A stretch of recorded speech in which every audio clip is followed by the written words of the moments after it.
she's like, you need a hobby. She's like, well, what would you like to learn how to do? And I was like, well, learning how to do some sort of leather work.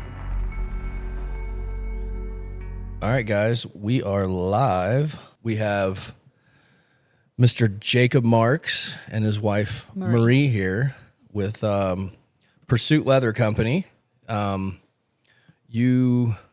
don't really know how did we meet on. It was online. It was YouTube, right? Yeah, you commented, videos.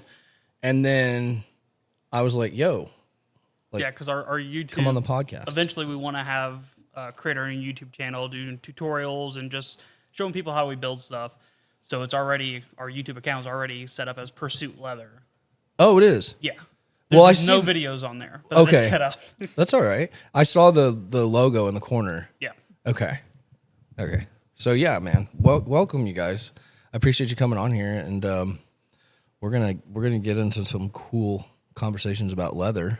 And you were already working on my new belt here, which I'm totally stoked about because it seems like I don't know. I found the belt that I love, and I've just worn it for. God, when did I buy that belt? I think I got it at Ross like 5 years ago. Because it was camo, it was Carhartt, and I was like, "This is cool. I'm gonna wear it." And I guess I've just worn it in. I don't know, and I've just never. But every time I go to the store, I'm like, "Man, I'm gonna get me another one." So yeah, we'll kind of run through a list of things and kind of bounce all over the place, and we'll talk about, we'll start with where you grew up and how y'all met, and I know you guys have a pretty big family and. Putting it mildly, yeah. So we kind of talked a little earlier, but I'm from Illinois originally. Lived out there until I was about 10 years old. My entire family is in Illinois, or rather, the family we have left is still in Illinois. Tiny little Midwest town. I think they got like their first stoplight in 2010. It's just, I think the bigger town that we lived in was like 1,500 people. My grandmother lived in a town of 450 people. You basically, I think my wife puts the best is, you got a bar, a gas station, and a bank. That's pretty much the town. So, but we moved out here in 99. And for anyone that lives out here will remember that 99 to 2000 year because it's when we got like 2 feet of snow randomly in like 2.5 days. It just absolutely dumped on us, and everyone around us blamed us for bringing it with us. That's funny. Which is ironic because that's why we left Illinois. We were tired of the snow. We were tired of the conditions. And I say we, but it was my folks. My dad tells a story. Is he was in the garage getting ready to leave for work in the morning, and he hits the door in the garage door and it goes up, and he gets about a foot up, no daylight, just you can see snowdrift. Goes up another foot, no daylight. It gets about 8 inches from the top, and finally daylight pokes through. And my mother's already standing out there with him because they're smoking cigarettes, and he had a job offer at the time with Kmart, I believe it was, distribution to come out this way. Blue light, baby. And he was just, he's looking up, he goes, "Screw it, let's move." And that was the decision. That was the deciding factor. You're so tired of all the snow, which ironically, since then, they haven't really gotten big snow like they used to when I was a kid. So were you more up north Illinois, or where were you comparison to like Chicago or Paducah? Is that down? That's down southern Illinois, like Paducah, Kentucky. I think that's the town northern. Yeah, the northern side of Illinois. Okay, gotcha. Near Champaign.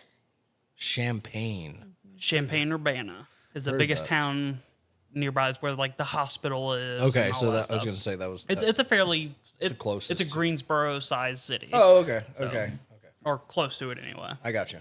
Okay, but and it wasn't until I was much older that it really hit me just how times were different, because I was probably in my mid-20s when my father told me, he's like, yeah, we took this job at Kmart and it was $15 an hour. But that was enough. $15 an hour at the time was enough money to justify him uprooting us all, moving us to a state where no family was or anything, and setting our roots here, and for us in Reedsville, North Carolina. Let's go. But $15 an hour, like it just blew my mind in my early 20s, like, because already $15 an hour didn't seem like enough for basically any work I wanted to do. $100 bill in '99 was like, you have $100 bill? At least that's where it was for me. Whoa. You were like, oh, that's good. I mean, that was a lot. I mean, it still to me is a lot of money. Like $100, I like $100, okay, but it don't go. The dollar definitely went Does further, not for sure. Not even close. And that's back when Yeah. a double cheeseburger was still $1. Yeah, you had a 20, it lasts you 3 days. Yeah. You had a $20 bill. I mean, you could go on a 20 for, you could probably go on a 20 for a week, literally. Because I remember, so that would have been 2000. I was in like 8th grade, 9th grade maybe. And my dad gave me like $15 or something, because I did chores or whatever, And I remember like by Friday, I mean, I was like, because you go out to eat with your friends or whatever, So it's probably what I spent most of the money on. Yeah. But you could go all week. Now, dude, Yeah, we give our. you're not gonna we give go our but past teenagers- noon with a $20 bill. At least most of us, at least. Yeah. $20 a bill, that'll a start joke. my Lincoln out there. That's about it. We'll give our I gotta turn it right teenagers back off 20 and they're- afterwards. 5 minutes later, it's gone. Right. It's crazy. I mean, but obviously that's the way society's gonna go regardless. But so you were in Illinois. Yep. You guys moved up here to Reedsville, via Kmart. Yeah. Right? So there was a Yeah. Kmart in Reedsville? No, so there was a Kmart distribution. So the Oh, a distribution hub was, distribution. I don't remember if it was in Greensboro or Kernersville or somewhere around this general area. Okay. We moved to Reedsville because it was cheaper than Greensboro to buy a house in, but it was also like I believe the realtor at the time gave this whole spiel about like, oh, Reedsville's this massively growing city and it's going to be this big thing. And 25 years later, it's still just Reedsville. We got a cookout. So, I mean, that's something. We have Starbucks now too. Oh, yeah. And you have a Not that we giant, drink you have a there, but- giant casino like 15 minutes away, which That's true. is. I don't think Caesars gets it wrong. I'm just gonna say, like they didn't just place that there randomly. You know what I mean? And that's what I was trying to figure out. I'm like, there's something. They look way ahead. These are like big businessmen, super smart people that they're with. They don't just place a Caesars casino randomly in Danville like that. So I've always wondered. I'm curious to know like what that. I think a what lot that of it's means. ease of travel. I mean, Yeah. 40 to 29, Right. on up through Yeah. Virginia. Then you had the West Virginia turnpikes, head towards Midwest, all that stuff. Right. It's well traveled. So I Right. don't think the target demographics is necessarily the people that live there, but how easy is No, it yeah. to get to? How easy to vacation to? Right. A lot It's of the people. driving from New York to Florida and back again. They're trying to catch them in that midpoint. That's true. My vacation sucked. Let's roll in here. I lost it. Yeah. Which we've been up there a couple times. It's not bad, really. I mean, we went in there, gambled a little bit. Then we went to the Gordon Ramsay restaurant. I don't know if you guys have ever been. We haven't been It's yet. actually it's really good food. We went to the one in Vegas. Of course, we watched Hell's Kitchen and all that. And they do a really good job. Like, it's quality stuff. Like, you'd think, okay, you're going to spend some money. But See, you take a bite, you're like, whoa. my personality at a casino scares me because I'll go in thinking I'm taking $500, and once it's gone, it's gone. Good luck. Let's play with it. Let's stretch it out, have a good time. And then I'll see a craps table or I'll see a roulette reel, and I was like, or I could put it all on this one thing, and if it hits, hey. So 5 minutes into my casino trip is now over. Right. So it's not worth. Oh me. no! I could go on some stories in Vegas. I mean, yeah, not good. Last year was not good. I think I rolled down there at like 7:30 in the morning because they purposely do not put coffee in your hotel room in Vegas. Because they want you to leave your They hotel want room. right. So they get your ass down to the casino. You pop in, you get to $4 coffee. It's like worse than Folgers. Now Venetian's pretty good. And then you look over and you're like, all right, I'll just go sit down. Because it's the morning. They're still up. People don't go to sleep in Vegas. But you're sitting there drinking your coffee and you're like, shishing. Shing.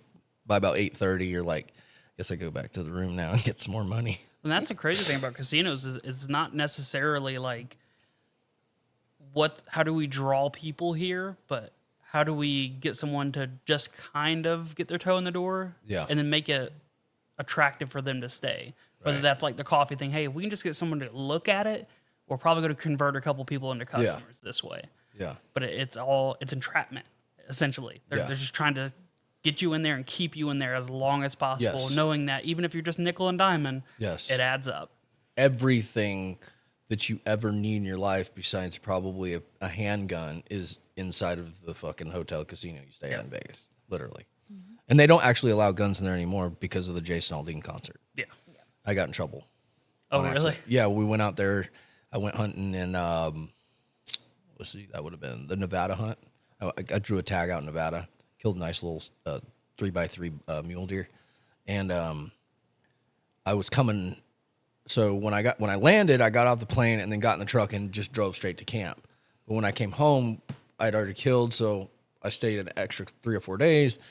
Or I can't remember exactly how it went, but I ended up in a hotel, and my flight was the next day. Well, I had to turn the rental car in the next morning, so I was like, well, I don't know if I should leave it in the truck or I should just bring it with me. I was like, I'll just bring it. Fuck it. So I'm rolling through the casino. I've got a big gun case. I'm rolling right through the casino. Security comes right up to me. They're like, is that a gun in there? And I go, yep. He goes, I said, I'm here. He sees my camo and everything. He says, you need to turn around and you need to leave the casino right now. That is not allowed in here. And I was like, oh, shit. I was like, so you think it's safe in my, can I put it in the car? Is it safe in there? And he goes, I'm not No. going to tell, well, he's like, I'm not going to tell you yes or no, but you got to leave right now. And I was like, fuck, my bad, dude. So Yeah, I don't think I'm leaving a gun in a car. I did. I had to. I had no choice. So I stuffed the back and made it look messy and hid it way down. And I couldn't sleep that night. I was thinking, oh my God, what if someone broke in? Anyways, sorry. Yeah, but crazy. Yeah, we moved out here, like I said, 99. Did school, graduated from Reedsville High School. Joined the Army when I was 17. Spent a couple years in there. Didn't really do anything. Never deployed, anything like that. How old were you? 17 when I enlisted. What? So it was called split ops at the time. It may still be the same thing. But how it would work is you go to basic training your junior summer, come back for your senior year of high school, and then go off to AIT and go forth from there, which is a horrible idea because you can already not tell a 17 to 18-year-old kid a thing because I already know everything in my mind. But then you put me through basic training and warp my mind that I am the biggest, the baddest thing that ever walked this earth kind of mentality, and then send me back to high school and expect that I'm going to care about anything going on in that building. Whoa. So I passed barely. I mean, just barely. Wow. Had to do some extra online classes, had to get some help from some people. Yeah. Stuff like that. It wasn't that I couldn't do it. It's just I wasn't doing it. I didn't care about it at that point. But did ultimately graduate. And a couple years after the Army was over with, my oldest daughter was born. I was 19, I think, when she was born. You were almost 20. yeah. You were about to turn 20. So I was kind of this point with the Army where things weren't quite going to plan. Yeah. The unit I was in was all chewed up, and it was this whole thing. And I was given the option, like, hey, look, like, this unit's disbanding and stuff, and if you want, we don't really have a place for you. What do you want to do? Do you want to re-up, or do you want to go ahead and kind of get out early? And I'm talking with at Fort Leonard, Missouri, actually. Oh, really? Okay. Talking with the sergeant major up there, and she's like, what do you want to do? And I was like, I got a daughter that's getting ready to be born. Like, I'd like to not risk deploying within the first couple months of her being born, and I think that's where I need to be. So got out, full honorable discharge, all that stuff, no trouble, anything like that. Good for you. And then started working. Yeah. And thought my whole life it was like, my father worked in warehouses, be it, just a grunt worker or a lead. Ultimately spent decades in management and stuff. And most kids grow up and they're like, oh, I'm going to be a firefighter. I didn't plan to be in the Army. I got kind of like, not peer pressured, but I had a couple buddies that were older than me in high school that were joining the Marines. And this is how dumb I was. They were trying to set me up with the Marine recruiter. And I was like, yeah, sure. Why not? That sounds fun. In my mind thinking like, I could probably get a girl if I was a Marine. And in Reedsville at the time, the Army and the Marine recruiting stations were right next to each other. You walked through one set of double doors, to the left was the Marines, and to the right was the Army. I knew so little about the military at this point that I walked in and out of habit just veered to the right. I guess because I'm right-handed, just veered to the right. Sat down there, started talking to the recruiter. Like 30 minutes later, I'm like, why does everything say Army? Missed my appointment with Marine recruiter and ended up enlisting in the Army. Oh wow, that's So just out of sheer ignorance, am I to be doing? honest with you. well. It's all right. They So I was the recruiter's actually first recruit, and he's on my Facebook still. He's a real cool guy. Oh, cool. Sent me his challenge coin when he picked up rank and stuff, and Oh, nice. so got out of the Army. I just worked a bunch of different warehouse positions. Yeah. But I always thought growing up, since my father was warehouse manager and supervisor and all this stuff, I was like, I'll just go do that because he makes a good living. We weren't. Well, when I was young, I didn't know at the time because my mother could budget so well, but we were poor. Like we were paycheck to paycheck. I mean, just getting by. But my mother was so, I mean, she knew where every cent was at all times. We as kids never felt that. As adults Right. looking back, I was like, ooh, like I know what y'all made. And yeah, so it was a bit different. But then my father started making good money. And when we moved out to North Carolina, my mom, she was a babysitter in Illinois, ran a daycare out of the house. She's like, I'm not doing that ever again. So she got a job in Greensboro and stayed with them for 23 years, something like that. Oh, Yeah, wow. she was coming up on 25 years Yeah. before, Oh, before wow. the stroke. She had a stroke, and that's the only reason she's not working now. My mind was just like, I'll go to work. I'll work in warehouses, I'll figure it out. And I had a knack for that kind of work. Like my brain just naturally went to efficiency processes. That was, I got into LSS programs, Lean Six Sigma, Kaizen, all that. Yep. And it was my natural fit, and I excelled at it. And then my body started falling apart on me. I've had 3 back surgeries and a knee surgery, a fusion on my back. So I can't do the grunt work like I would in the past. What caused all that? No idea. Really? They said it's degenerative disc disease. So there's no exact root cause. Now, all the stuff I did when I was younger, my teenage years of just being a menace to society, basically, Okay. probably wasn't great just for my back in Yeah. general. Doing dumb stuff, jumping off bridges, literally with a bunch of friends, just Lovely. 4-wheelers and dirt bikes and all the Right. other things, and just beating the crap out of my body, having a grand old time. But eventually, I guess all that just kind of caught up with me. Yeah. And for a while, I had a back surgery. 2 years later, I had another back surgery. 2 years my later, God. they're like, well, we can put this TENS unit in there and it'll get rid of the pain. I was like, well, does it solve the problem? Like, no, but it gets rid of the pain unless you slip another disc or one bulges or something. You're going to feel that again because it's new. It's not where this is going to be located. Yeah. First doctor didn't want to do the surgery because I was 25, 26 at the time. And Yeah. there was a fair risk of paralysis, I guess, with it. And he's Yeah. like, I don't want to be known as a doctor that puts a young man in a wheelchair. It's not worth the risk to me. Right. Went to another doctor. And at this time, like, I was about at the point where I would have to have one of my folks come in the room and help me get off the toilet if I went to the bathroom. Yeah. Like, I couldn't do things on my own anymore. I was using a cane to get around. And found another doctor, and he was like, look, we'll do all these tests, and we'll figure out if this is actually what you need. And the most painful experience of my life was the test to see if I needed a fusion.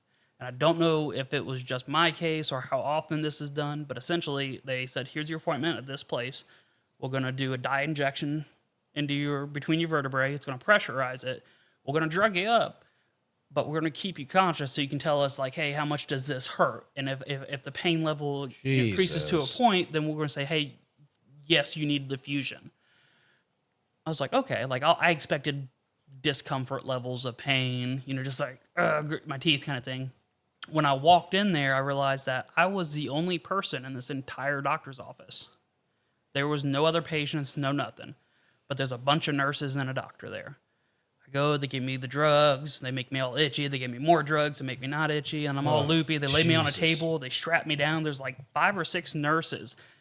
And that's the moment I was like, I think this is going to hurt way more than I thought initially. And they have this machine that comes down, the doctor helps guides it and puts a needle between my vertebrae. And when he started pumping that dye or whatever between my vertebrae to pressurize it, there's not enough drugs in the world. I came out of it instantly. And it's the only time in my entire life I've ever screamed out in pain. But I came up, my chest came off the table, and I was screaming. And there's like 5 nurses trying to hold me down. I can hear the Velcro from the strap stretching and stuff. Like, it was... Holy shit. And then afterwards, he's like, yeah, I think you need this surgery. And I was like, what? What did we just do? That is... If we did that to terrorists, we'd get all the answers easily. Like, that was horrible.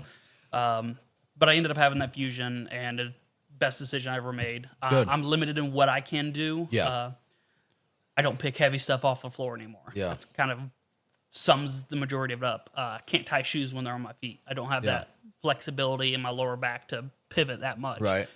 And I just got to be somewhat conscious of things I do. Yeah. Recently started playing a little golf with some guys at the church, and I had to go out there and was like, hey, look, I'm not killing a ball because I have no idea what that pivoting, that swinging is going to feel like anymore. I used to play golf prior to this stuff. I don't know what this is going to be like, so we're going to ease into this. So a lot of it's just kind of being smart about what I'm doing, even with the leather work, spending 8-10 hours a day sometimes sitting at a desk doing leather work. Got to remind myself, try to get up, stretch a little bit, move around, do some stuff. Absolutely. And it's kind of annoying, but it's far better than it used to be. That's good. Yeah. And the great thing is now, like, technology's moved in such a different direction. Like, we've known some things over the course of the years, but like stem cells, I don't know if you've heard much about stem cells, but there's people, like, if you watched or heard about, like, Mel Gibson's mom that literally had, like, I don't know exactly, what the back issues were, but she was literally, like, walking at, like, a 90-degree angle for years. And, like, went down somewhere down south in Mexico, past the border, went to, I'm trying to think, I think it's, I can't think of the name of the place that they went to. It's a real famous place. But anyways, got stem cells shot all up inside of her back. Bink. Started walking again. Now, stem cells are, there's different, apparently from what I understand, there's different, like, quality types of, stem cells. Like, you might get it from a belly button of a baby or something. I mean, I don't know the exact science behind it, but now in the United States, there's actually a guy that was on here. I don't know if you watched that episode with Chris Sparks, guy that's a black belt under our organization. He works for a place called New Hope Regeneration, and that's what they do, stem cell stuff. Because in jiu-jitsu, there's a lot of injuries in jiu-jitsu, because you're contorting your body, it's constantly going in all these, like, wild positions, and over the course of time you train, and you just, that's where I've had some back issues myself, and it went out in 2 weeks before we went to Vegas in December, and I literally couldn't walk. I had to crawl to the bathroom because I left my phone in there and call my wife to get the fuck home. Yeah. I couldn't get up. And I think it was the worst time that ever happened to me. But I guess my point is there's some, so I ended up shooting some freaking peptides in there, TB500 and BPC 157 for 8 days. And I stood right back up and continued on with my life. So there's, like, amazing stuff now that, the different directions you can go, instead of having to get under the knife. And, of course, some things you can't get away from. You have to go. I think I had my fusion in 2016 or 2017. 2017. Yeah. Okay. So stem cells, peptides, all that stuff wasn't nearly as prevalent as it is now. Yeah. And, but that's a good thing to know for future reference, too. But it's, like, so annoying because just a couple years later, I was running into people like, yeah, I also had a fusion. and they have like this itty bitty tiny scar because they're able to go in there with like lasers Yeah. and do all this stuff. Yeah. I had what they call an anterior fusion. I guess this is where like that risk, Just cut you wide open. yeah, I guess where that Holy risk of shit. paralysis came through because I have a massive like 8-inch scar on my stomach. And they went in through that way. So, well, they went in through both. So they went Oh. in through my back, and I've got 6 titanium screws and a couple titanium rods. Oh, well, you're they fine put the now. rods in here, and then they rolled me over. They cut me open. They pulled my guts out, part of my guts out, nice. and moved the rest to the side, and then went in through my stomach to reach my spine. Put Yeah. more screws in that way as well. So it was very invasive. Yeah. And I remember the doctor telling me, he's like, oh, yeah, after, we do the surgery, and this is all like prior to surgery, he's trying to walk me through everything. And that actually showed me kind of like this animated video of like how the surgery will work. And I was like, I could have gone without seeing that. I didn't realize we're going to Thanks. take my guts and rearrange those. Yeah. Did you clean them on you before you put them back in? And, but he's like, afterwards you do physical therapy and stuff and you learn how to walk again. And I was like, what do you mean learn how to walk? Like I'll be a little wobbly or something. He's like, well, a lot of times after like a major surgery like this, Yeah. like you literally have to learn to walk again. Yeah, And I was sure. like, I'm not going to forget how to walk. Like there's no way I'm going to be able to walk. I had that fusion done. And remember like the first time I went to take a step, I was like, all right, move my right foot. And my leg just kind of stood there. I was like, oh crap. It's like, wow. I see what you mean. Like the nerve endings or whatever it is, ligaments, I don't know. It just, nothing was quite registering or firing on all cylinders. So like when they were like, you're gonna have to learn how to walk again, they were serious. Like Wow. I had to learn how to one step at a time, very slow for a few days. And it came back quick, but it was like 2 or 3 sessions before I felt like I could take normal, proper steps. Oh, really? Yeah. So how was it helping him So this recover? was actually before we met. Oh, okay. Yeah, so all of this is prior to us meeting. Okay. At this point of the fusion, I have my 3 daughters already. Oh, gotcha, I've okay. also been married twice Okay. prior to her. Gotcha. Got married once when I was like 19 or 20, just young and dumb. Yeah. And, my that was my middle daughter's mother, and she'll tell you the same thing. We were both just young and stupid and eager, and Sure. just it was doomed to fail, and it did. But we co-parent fairly well now. Good. And then I got married again in 16, 17, somewhere around that ballpark again, and still way too young, just not getting married for the right reasons and stuff, just Yeah. eager to, I guess in my head, I was like, oh, I need to settle down. Like I've got 3 kids now, like I need to, Yeah. and ultimately crashes and burns and stuff. And then I basically stayed away from women until in North Carolina, you got to be separated a year technically before Yeah. you can divorce. Right. So I waited till basically right at that year mark or close to it before I even entertained the idea of like maybe trying to have a social life Yeah. anymore. And it just so happens that she's the first person I really talked to. She Kinda when seems I- like a good one. So keep her. No. Kind of when I wasn't looking, kind of when I was just like, I don't know, That's like good. maybe Yeah. I need to try to get out there a little bit, Yeah. whatever. And when I wasn't actually, for the first time in my life, trying to pursue a relationship, because I told her when we met, I was like, I'm not getting married again. I'm not going to be the guy that's been married 3 times. I'm not putting my kids through it. Like I can't do it.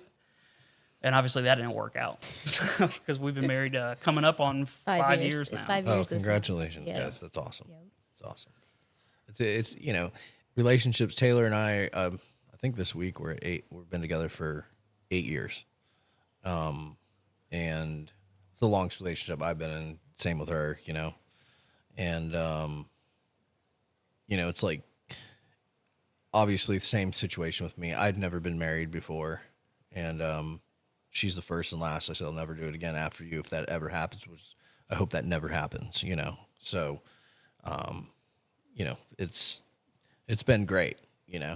Oh, we've already decided we'll just be miserable together. I- Forever at this yeah. point. It's not worth We're not it. doing it again. I'm not going. No, like I'm sorry. Like I got too much time, money, and investment here. Yeah, no, it's just I mean, it's like it's and now that I'm older, more mature, and we work on this. Relationships are a lifetime of work. It isn't just you're not gonna the what do they call it when you the honeymoon phase, when you're in about 3 to 6 months in and you think it's just like, and I think the cool thing about when we first got together, like we set some boundaries right away. Like, this is what I'm here for. We were very honest, about everything up front. We weren't sleeping with each other off the get. Like, none of that happened. Like, it was the first time in my life that like both of us were like taking it pretty fucking serious, and then voila, here we are. I mean, it's been amazing, and we got a whole life ahead of us, so, I don't know.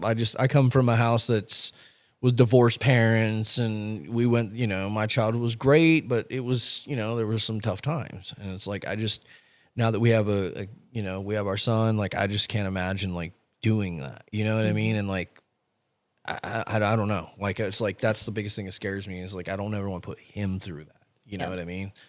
'Cause I know what I went through. It's like, sometimes things just don't work, that's life. You know what I mean? But we really strive to like make sure that that's, our relationship is taken care of, So.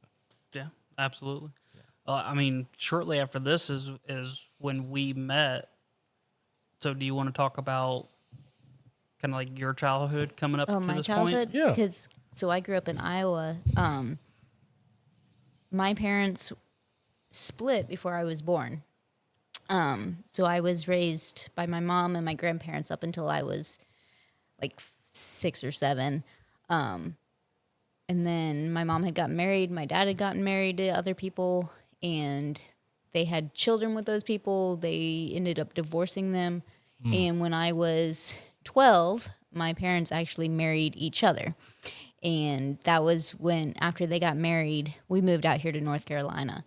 And it was weird telling people that, like, I have siblings that aren't this parent's kids. Yeah. And they were like, well, which one's your step parent? I was like, well, neither of them. They're my parents, but my younger siblings are from other people.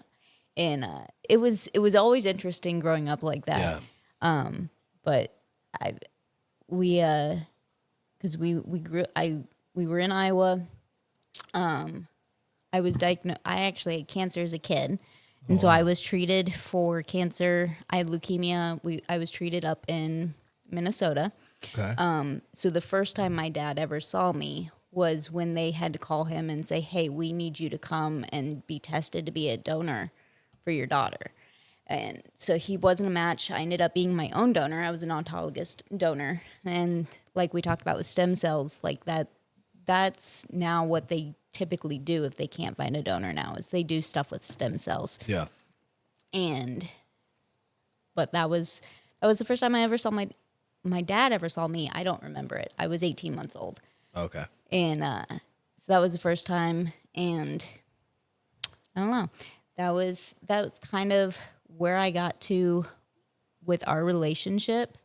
When we met, I didn't want to keep repeating that cycle that my parents had started. And so when 2018 is when we met, and we met online. Yeah. we were using a dating app. It's funny because my best friend, him and his wife, also met the same way. I don't even know if the site's still around. It's called Plenty of Fish, right? Which sounds super scandalous. No, I remember it. But yeah. So like I said, I was at a point where I was like, well, maybe I should start testing the waters. But like, I don't go to bars or anything like that Right. anymore. Like, I've got 3 little girls when I'm not working. I've got them. Like, how am I supposed to meet someone? I'll try the online thing.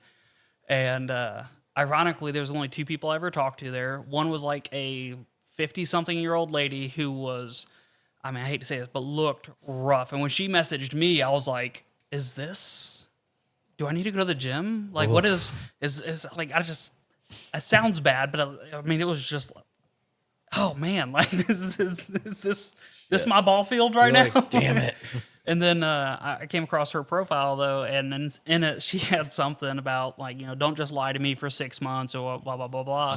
And my personality is to immediately be as sarcastic as I possibly can, or to have a dark sense of humor. So I'll message her. I was like, well, what if I lie to you for like 5 years? Would that work? And I was like, you're just going to immediately like just delete this message or she's going to get it. And like, cool, our personalities kind of mesh because she understands that it's a joke. And she got it.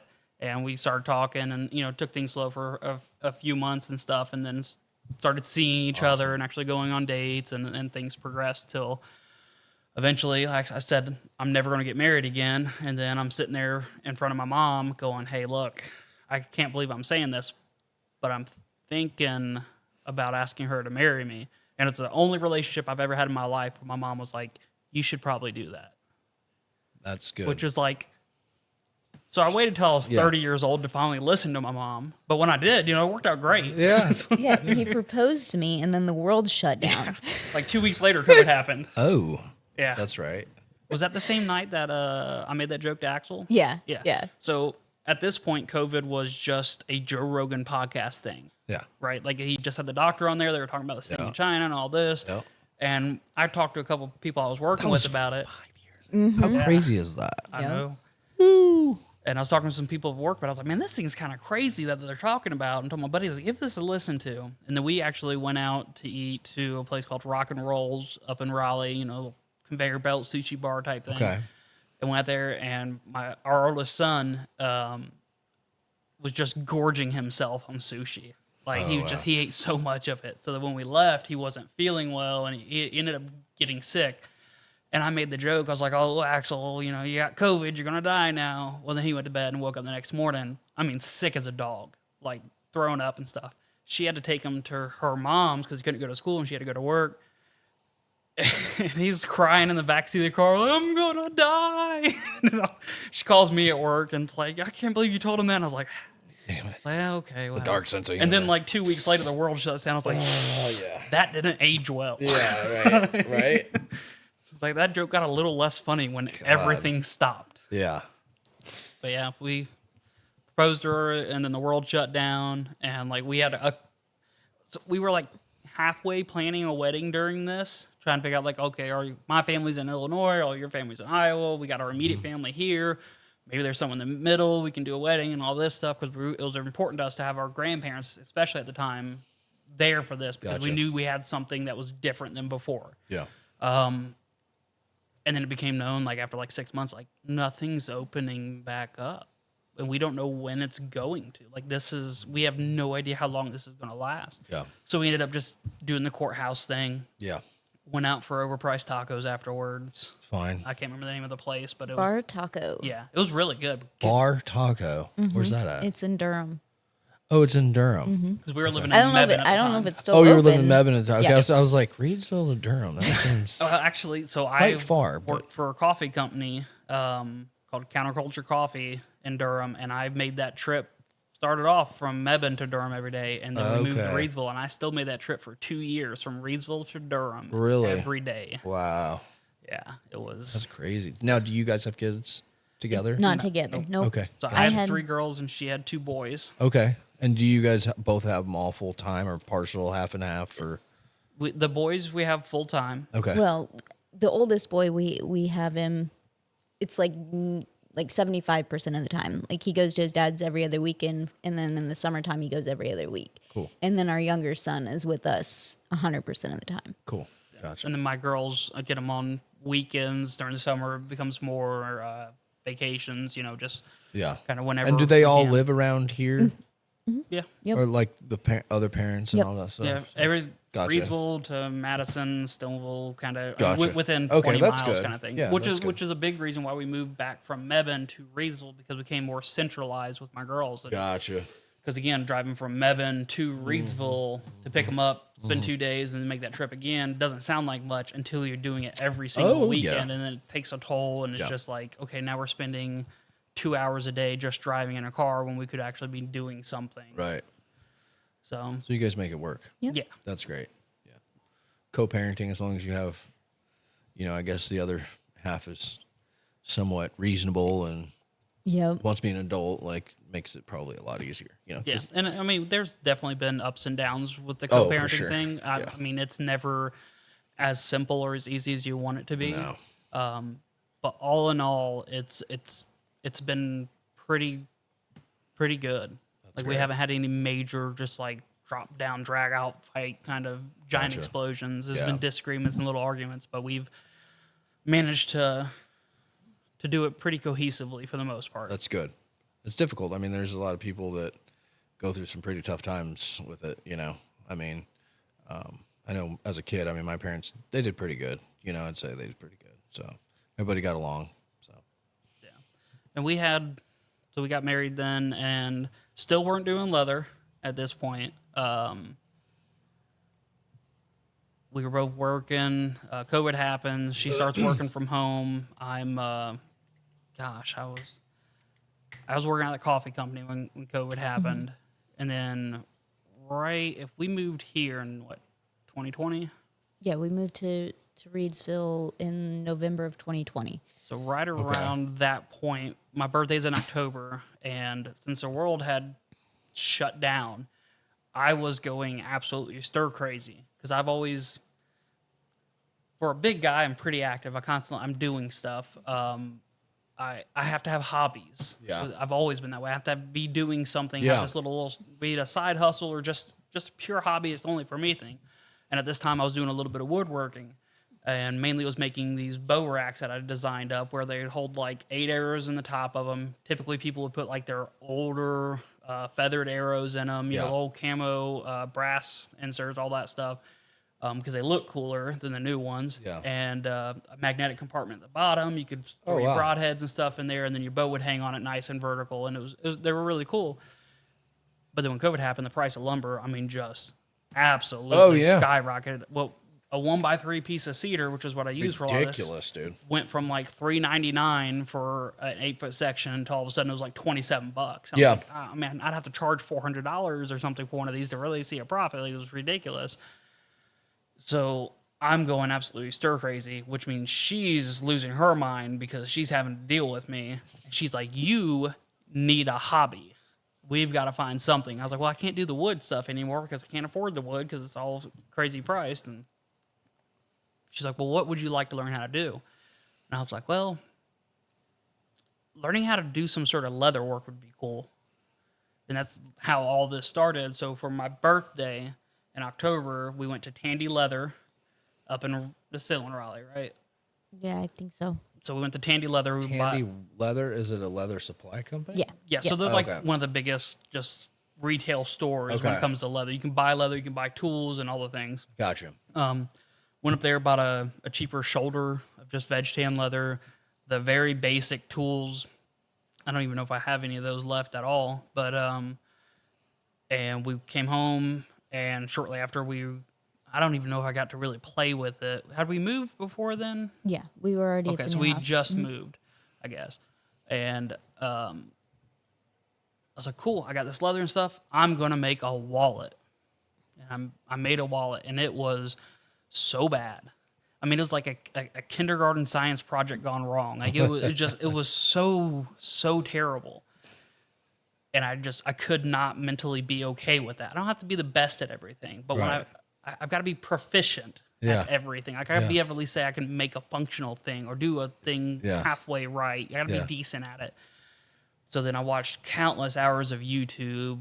Went to the library and found books and all this stuff. And literally like a month later, I finally sat down to really make my second wallet ever. And she's laying in bed, and I got to try to tell this without it being like pitchy because so many people have asked us how we've gotten into this when we do events and stuff. But she's laying in bed, and I come in the bedroom, and I was like, hey, we got a problem. And she's like, what? Because I guess I looked way more serious than I meant to, but I was kind of just surprised at myself. She's like, what? And I handed her this wallet. I said, I think I can sell that. And we've always had this thing where we wanted to do something together business-wise. We just didn't know what or how, but we both had the urge like to do some sort of small business and see what we can grow it into. Yeah. So I made that wallet, and she's like, yeah, like that's really good. And unlike me, who watched countless hours of YouTube and everything else and like studied basically to make this thing, she just finds a pattern for a bag and like, I'm going to make this really complicated bag first thing. So we're like, go big or go home. yeah, we're like dyeing let's leather go. ourselves for the very first time on our dining room table, making a crazy mess. I'm telling her all the things that I've learned, the slight tricks We to still have stitching. stains from the dye Yeah. on that Really? table. Yeah. That's that awesome. stuff does not come out of anything. So then she makes this bag, and it's like, wow, this bag's really good too. Wow. And then we're like, well, okay, well, maybe we can do some little local events or something, like little pop-up craft fairs and stuff, and see what happens. So the first one we did was like the chili cook-off in Reedsville. It was like $25 to set up a table. Like, it would be a good tester. It was like 26 degrees with 25-mile-per-hour winds, and I think we sold a We sold one bracelet. keychain. Or yeah, we sold a keychain, and I think my daughter sold like a woven bracelet thing that she made.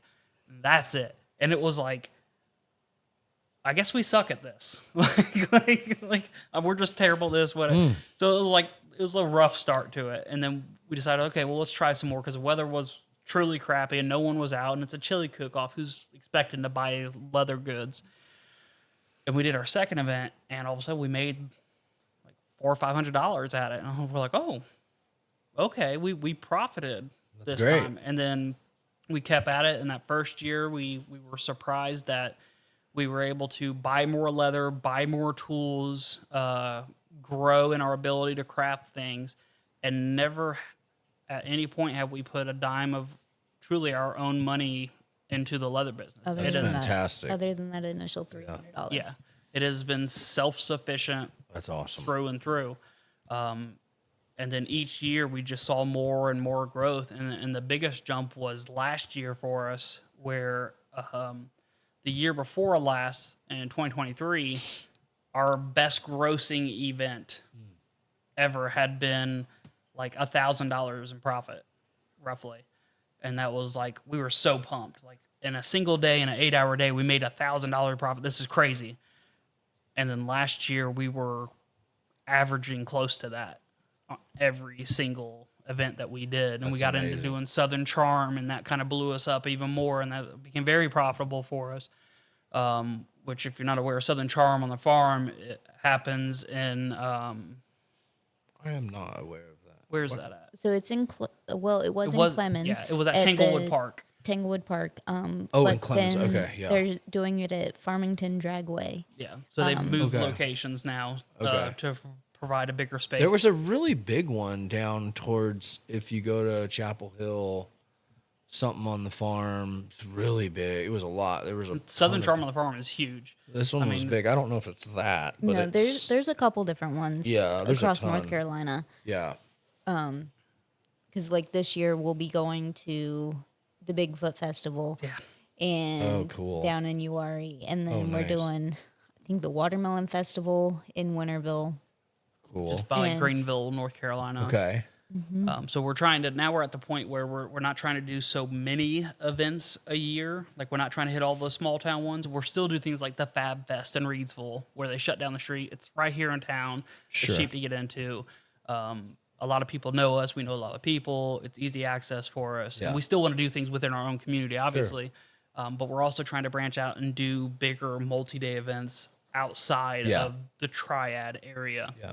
Because we're at that point now where, like, we've seen growth to the point where at the beginning of this year, we'd been talking about, probably for a year now, we'd been talking about, like, look, we're right at that precipice that one of us could do this full time and not work for another company and probably bring in that same amount of money, or at least enough to sustain us. That's you know? great, dude. And at the beginning of this year, we had kind of We a series of talked events. about it, but then we were kind of forced to do it. Yes. A little bit. So my my grandmother, we got a call from my grandmother's neighbor in Illinois, and they said, "Hey, we took Pat to the hospital. She's sick. She has influenza and all this stuff." pneumonia. And who was this again? Sorry. It's my grandmother. Your grandmother, So okay. her neighbor, who was just friends, Okay. called to let me know this. And my grandmother's not someone that we really had a close relationship with. She honestly wasn't a very lovely woman. Her and my mother did not get along, and me and her did not get along. So I hadn't spoken to her in, 20 years. I think. well, I 'Cause mean, I'd she seen her didn't like know- when my I- uncle got I had married. met her. Yeah, she had never met her. I'd see her like my uncle got married, went back to Illinois. I saw her there, but I can't tell you how long it's been since I called and talked to her. But she went to the hospital with pneumonia and influenza and all this stuff, and ultimately ended up getting diagnosed with severe dementia too, which we had no idea. Neither did the doctors, because she hadn't been to a doctor in like 7 or 8 years. All these stories came up about like her being at the grocery store and buying groceries and then walking out and then walking back in and flipping out on people because she thought someone stole all of her groceries and all this stuff and stuff that we weren't privy to. So we ended up going back to Illinois to kind of take care of things there with her. And gosh, I guess I should probably back up and talk about Mom first. Oh yeah, Because mom had the stroke. about 2 It was 2 or 3 years ago. I can't remember now. So my house when we moved back to Reedsville, we bought a house right next door to my mother. We bought it during COVID. We were able to get it cheap because we got it before it got on the market. The neighbor told her about it. She's like, my son's actually looking for a house and all this stuff. Well, 10 o'clock, basically on the dot, my niece runs over. My mother has custody of my niece, runs over to my house, said, Mom was sick. She just threw up everywhere. And we're sitting there watching TV. I was like, oh, okay, well, that's not good. So put my shoes on, start walking over there. Not even in a rush. Just thinking like, Mom caught the flu or something, get over there. And she was laying on the couch and she had thrown up and she was just all disorientated. And I asked Marie I was like, hey, will you take her back to the bathroom so she can get cleaned up? Because my mom's a very prideful woman and definitely didn't want to be seen like that. Really, still, even in that moment, didn't want my wife to help her. And she starts getting her up and she's favoring one side real heavily. And she's very disorientated and she's having trouble walking. And that's when she's like, I think your mom had a stroke. So we immediately called 911 and we were only like 2 blocks away from Annie Penn Hospital and they come over. And I think Dylan had said, don't go to Annie Penn. It's horrible. Yeah, like he said you can get drugged to the county line. It's real bad. But she went there. I mean, they came, they picked her up, they took her there. We found out she had a massive stroke. Wow. And she went from there to Cone and Greensboro. Within like 30 minutes of being at Annie Penn, they had already, Lifeline came, picked her up, took her there. She spent a little over a month in the hospital. She was in ICU for about a week. Wow. Had that horrible moment. Like, if you've never experienced it, there's really no way to explain it, but that horrible moment where as a son, you have to look at your mother who's got a breathing tube and stuff and ask her, like, do you know who I am? Because we had no idea if she knew who any of us were at this point. The doctors couldn't tell us or anything. And she nodded her head and stuff, but she's doesn't have use of her right arm right now. She can kind of raise it, but her hand doesn't have any use of it. And it causes a lot of pain for her from time to time. She's got aphasia, so she has trouble speaking. She can say some words, but oftentimes they won't be the words she's trying to say. Tricked her into saying abracadabra.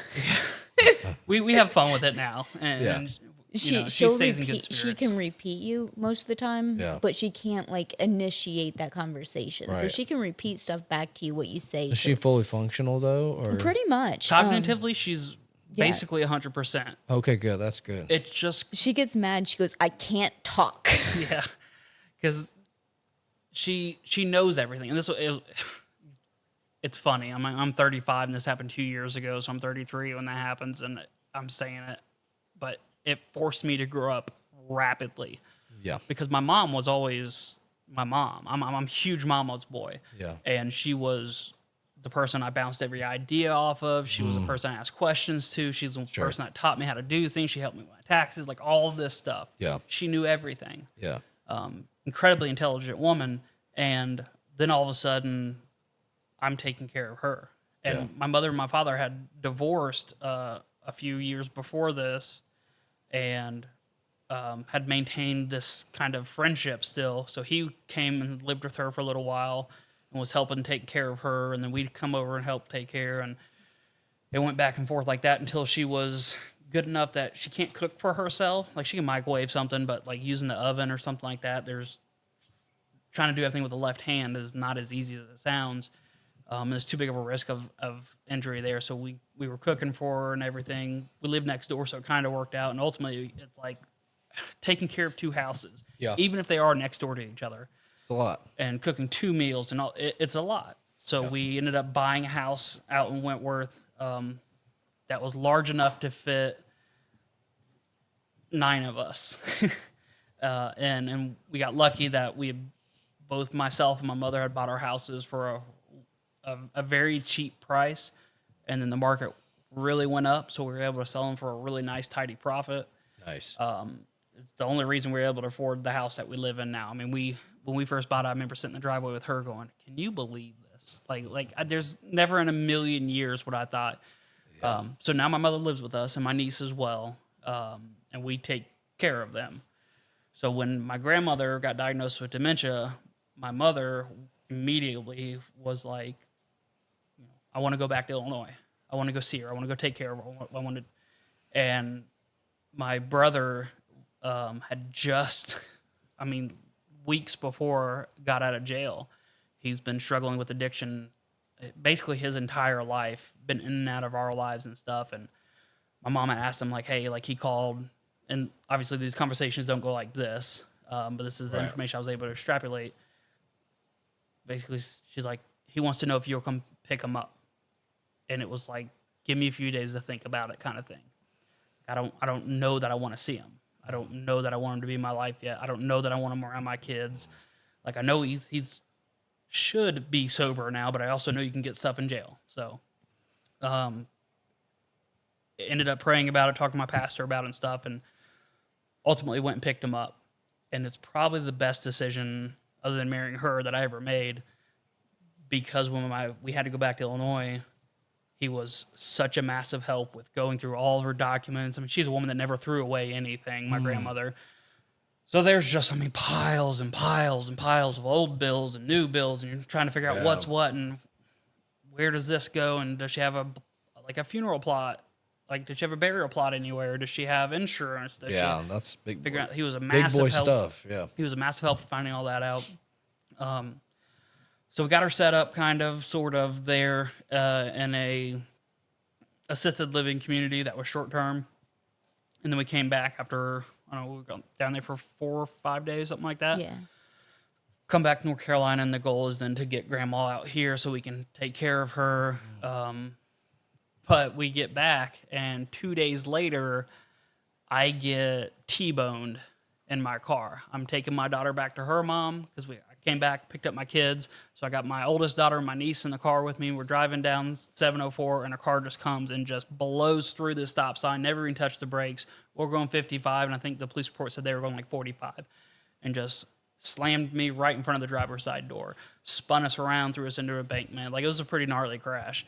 Ooh. And but it was one of those where, like, adrenaline kicks in. Before the car even stopped moving, I had unbuckled, and I was halfway through the back seats, like, checking on the kids and stuff.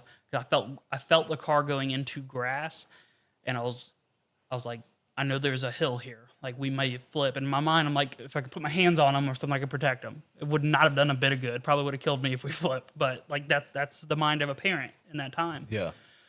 We get in this bad wreck. And at first, I'm like, I'm fine. Like, I'm a bit beat up. I'm a little sore, but I'm okay. Daughter broke her collarbone. My niece just had some bruising. I was like, I'm fine. So I called my brother to come get his daughter. Called my daughter's mother to come get her daughter. Oh, and she's only like a mile down the road. Like, we were almost to our stop kind of thing. And then had to call my wife to come get me because obviously I don't have a vehicle anymore. It's super totaled. Go home. They're all telling me, you need to go to the hospital too. I'm like, fine. Like, I'm just sore, but, like, I would know if something was seriously wrong kind of thing. Like, I'm not trying to be like a man about it. I'm just like, I'm fine. I'm just sore. Yeah. Woke up the next morning. I was not fine. So I was like, shit. Oh man, this really hurts. But I had a job interview, and I was like, well, I'm gonna go to this job interview because, like, I got it. Like, and it was kind of a sweet little gig. And I go to this job interview and talk to him. Everything goes good. And the guy's like, so theoretically, when would you be able to start? I was like, well, I'm going to need a couple weeks. He's like, what do you mean? I was like, well, I was just in a really bad wreck yesterday, and when I leave here, I'm going to the hospital. Oh, shit. So I ended up leaving there, going to the hospital. I had severe whiplash from my neck all the way down my spine. Oh, wow. Which kind of got worse after a couple days. I guess just all the muscles So whiplash is essentially a ton of micro tears in your muscle. Yeah. So those muscles started to like swell and contract and harden and everything, and that causes more and more pain. So Right. at that point, I started doing physical therapy and stuff. And that's when we really talked about it. Like, hey, like you've had 3 back surgeries already, and you're just in this accident and stuff. And I've had a couple issues throughout where just being at work, something would happen, jack my back up a little bit again. How much longer can I keep doing this?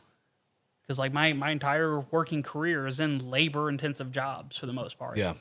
It's like, how long can you continue to put yourself through this before it's another surgery? And how do you think you're going to be able to walk away from that next surgery like you did the last one? Probably not. So it kind of made the decision for us, like, look, you know, this wreck really sucked. Plus side, I'll get a decent little check from the insurance company now. If there's ever been a time to give it a try, this check that I'm going to get is going to give us a bit of a cushion to have some money to put back and say, okay, well, the bills can be paid for the next year or so Right. off this. So there's no time like the present to really try to make a hardcore push up. This is what I do full time now. That's great. Dude. So that decision was kind of made for us. Yeah. Beginning of this year, I transitioned to a full-time role in Pursuit Leather. That's awesome. I wish I could say like, oh, it's been great and crazy successful. It's just been thing after thing since we made that decision. Yeah. My grandmother ultimately came out here to North Carolina. We wanted her to try to live with us because we thought we could take care of her. We wanted to at least try. We did not understand how far progressed in dementia she was. Yeah. And the fact that we'd had this kind of tumultuous relationship with her over the past, the dementia, oddly enough, kind of will flip personalities from time to time with people. So it actually made her a very sweet woman, except with us. It's like She's sweet to strangers. Yeah. But with muscle memory, I guess, and the brain kicks in or whatever it is subconsciously, she's not very sweet to us. And and it really, for whatever reason, with my wife, she didn't know her. I don't think she understood why she was there or who she was, and she couldn't remember if you told her. Yeah. So she'd cop an attitude with her all the time, and ultimately we can't. We're not equipped for this. Yeah. I wish we could. We tried, but we can't. Well, that's good So you tried. So we found a facility in Burlington, and she's getting ready to transfer to a facility here in Reidsville now to be close by, so we can still go and visit, because 20, 30-minute visits are great with her. Yeah. Anything after that, she starts to, you can see when agitation builds. Yeah. Then we'll leave, and all the nurses are like, yeah, she was fine. She was lovely. But if she's more than 20, 30 minutes with us, it's like she just starts getting real agitated. Yeah. Yeah. So, hasn't quite gone as planned for the first year. A lot of the time's been taken up, taking care of her and stuff like that. But now we're with her finally in a facility, and me just really within the last week or so, finally getting to kind of take a breath and go, okay, where was I? Yeah. And now it's back into that grind of I need to make this, I need to build inventory. So with our leather business, we do everything by hand. Like there's everything's by hand, stitching included. Yeah. Everything's hand stitched, no sewing. Yeah, this machine. stuff is amazing. This is really high quality stuff. So, this is great stuff. So so talk about, and you were talking about, kind of the beginning phases of a business, and then all of a sudden life kind of smacks you. Yeah. And, kind of some of the things that were coming to my mind was just like, I have learned, obviously with my past and things like that, like with now where I'm at is like the sole focus of my immediate family, like right here in my household. Unfortunately, I am not equipped. And I give you guys so much kudos for this, because I mentally can't do the family thing where I'm taking care of family. So like I'm sitting here thinking like, wow, what an asshole I am, but I've learned over the course of some years the boundaries that I have to set. Yep. Because my mental health, my physical health, my spiritual health is way more important, right? Because if I don't take care of those things, then I can't take care of my family. Yep. And it's like a lot of people go, oh, well, who's number one in your life? And of course, you always hear the answer is God's number one. Mm-hmm. I heard a preacher told me, or it wasn't preacher, anyways, big guy in the church, Bible guy, kind of straight to the point type of dude. And he goes, no, you're number one. Because if you can't take care of yourself, you'll never be able to listen to God. You'll never be able to take care of anybody else, you know? And it's like, but some of that comes with selfishness. And I guess the point I'm making is that, you know, when you get into doing this stuff, business, it's not easy. No. You know, and comes a point where you have to make the decision, am I going to go all in or not? You know? And it's like, I just made a post the other day and I was like, we don't have a plan B. I don't have a plan B, and I will never have a plan B. Because the minute I start thinking of a plan B, then plan A is already failing. You know, and to me, it's like plan A is that's it. It's number one, you know, and I've had to set a lot of boundaries with my family, you know, and unfortunately, you know, I'm not building a house on my property for a mother's den. That's never going to happen, you know, and I can say from experience, it is so much more than you think. Never going to happen. You know, it's a lot and easier when she can't talk. Oh, mom's great. Mom's not that big and I'm an not, issue. yeah, and I'm Grandma was a lot. And I'm not saying it's, you know, everybody's different. Everybody has their kind of their ways in life and stuff like that. But it's like, you know, this is a prime time in my life and your life, you know, where it's like, this is the time that I have to grind in order to get to a place where one day, you know, I don't really believe in retirement. I think retirement's bullshit. That's just my opinion. Because like, if you're doing things that you love to do, then you're going to do them forever, which means you're never going to retire, whatever that means.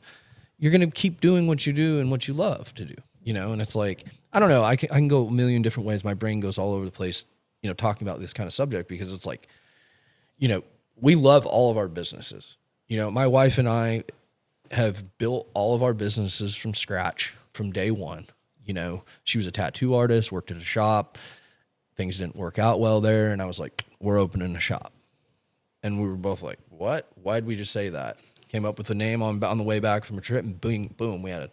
And we went through complete hell to get to that point, right? To get a business, to get rent, oh man, like it was crazy. COVID, right as COVID hit, we had our first, we just opened our shop. It was crazy. In fact, it was probably the best decision ever, because you want to know what the only place open was during that time? Tattoo shops. Because we're not under. We had a lot of people itching to do anything. We had business like you wouldn't believe. Oh, they had all those stimulus checks to spend on anything. So, you know, you couldn't go to the movie theaters, you couldn't go to concerts, you couldn't even go to a barbershop. Mm-hmm. See, because the barbershop, they're all under the state. Tattoo shops under the health department. And the health department actually had nothing to do with COVID. Believe it or not. They call it health department. You'd think they had. Mm-hmm. No. The only person I had to deal with was the mayor of Greensboro. And her and I had several email exchanges. Let's just say that. So, but I don't know. I just kind of think like business term wise, like, you know, everybody has to eat crow in the beginning. It's just a fact. You know, like it was a struggle. It was a struggle till it started happening. And you were like, oh my gosh. And then the more that it starts to happen, the more you believe in it. You know, and the more you believe in it, the more you put work in, you know, you want to go work. You want to start, you know, and it's like, you know, really truly grinding is, you know, when you feel like shit, when you don't feel motivated, when you feel like, you know, motivation always comes after. It's never like, I got to get motivated. No. It's the motivation comes afterwards, because once you see success, you're good to go, you know? And it's like, it's been very hard, because we don't have financial backing when we started anything. I worked as a property manager, and we started our tattoo shop, and it was a struggle to keep artists, you know, dealing with employees and people is the hardest thing in the world. And then I got an email that said, if you don't get your vaccine, this is not exactly how it went, but this is how it went, you basically you're going to be out of a job. So I said, Roger that. And I started a stump grinding company, which I had already been grinding stumps previously with the guy in the past. So I already knew, gotten into it. And so I just 6 months prior to that, that email was in, I think, October. And by somewhere in January, they ended up calling me saying, "Oh, you're not fired. You don't have to get it, but we really recommend you get it." I was like, fuck you. Yeah. Fuck you. Because that shit stressed me out. It was scary. Because I was about to lose my job. We just opened a shop. We barely have any business. You know what I mean? Like, we really have no money coming in at that point. And I just went full in on the stump grinding. That's all I did. I beat doors down, and I just went for it. And then everything grew from there. I mean, it's like the best risk I ever took, man. Like, we had that little opening, and we both just went. And so everything from then has just branched out. I have just, and it's like, again, that's day after day after day, just putting in the work. Like, when I'm not working, I'm finding the work, or, there's always something that you can be doing, and the business is tough, man. It really is. But I love it because it's super challenging.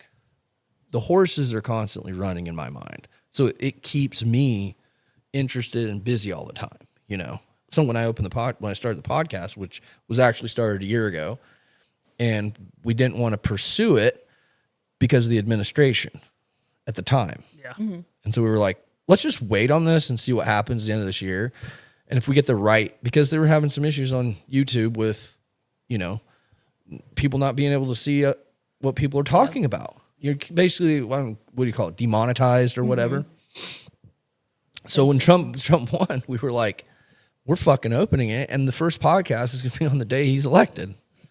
And so that's when we started it, because now it's not as bad, I guess. I don't know the algorithm stuff, but I want people to be who they are. I don't care if a Democrat comes on here, or a liberal, or a Republican, or whatever you believe in. I don't care, because I want people to be able to talk about what they want to talk about. But I wasn't going to start this thing in the middle of basically anything you said about anything was like, oh, you're gaslighting, and you can't talk like this, and that's racist, and that's fucking crazy. So we have here these we are. conversations sometimes with our older kids, because all they have seen that they've been aware of anyway is that society, and it's And now we know it's all bullshit.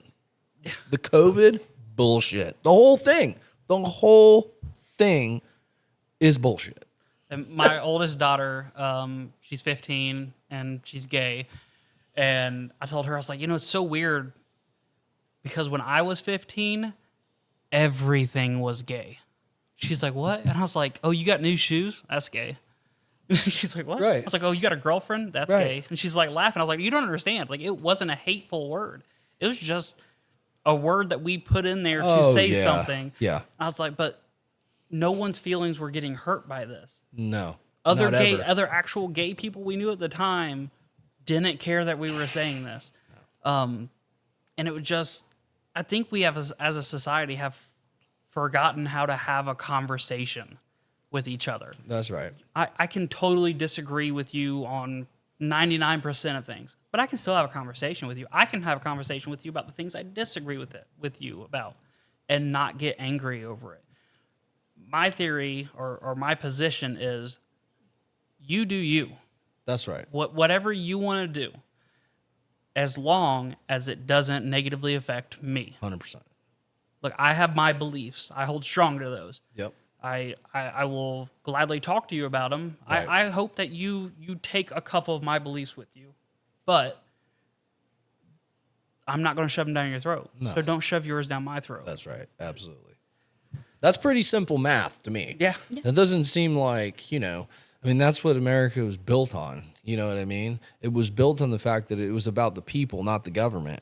Now it's kind of reversed, where it's big government, small people. And I don't feel like I'm getting that tax, that representation, so I don't want to be paying these taxes anymore. Hello. Yeah. I feel like we're on that precipice of business where we we were at that point where like, look, if I can just put the time in and if I can get to that point where I'm able to grind every day, we will see this growth. Absolutely. Now we've had some stumbling blocks at the beginning of this year where it's like, all right, we're ready to grind. Hit the brakes, hang on, we got to take care of this other thing. Yeah. But now we're finally at the point where it's like, okay, Yeah. now we're back on this grind. Good. So I'm about to start, same thing, knocking on doors. Now they won't be door-to-door residential, they'll be door-to-door businesses. One of the things we make is hats. And for you, this is why I asked for your logo sick, yesterday. dude. So we take our leather, which is a Wicket and Craig veg tan leather, that. and we, as of now, we hand stitch those. Let's go. Look at that. So sick. Gnarly Nation, dude. I'm not going to wear it. It's going to sit up here. No, you gotta wear. I got to wear it? Yeah, you I'm absolutely afraid have to to, wear though. it. This No, is the see, first Gnarly Nation hat. I don't This have is- any. This is my thing This with is our so products. cool, dude. Thank you so and much, we man. preach this to everybody. We get a lot of people that'll buy a bag, and we sell some fairly expensive items. Some of our bags are $250 up to $500. We make a duffel bag at $775.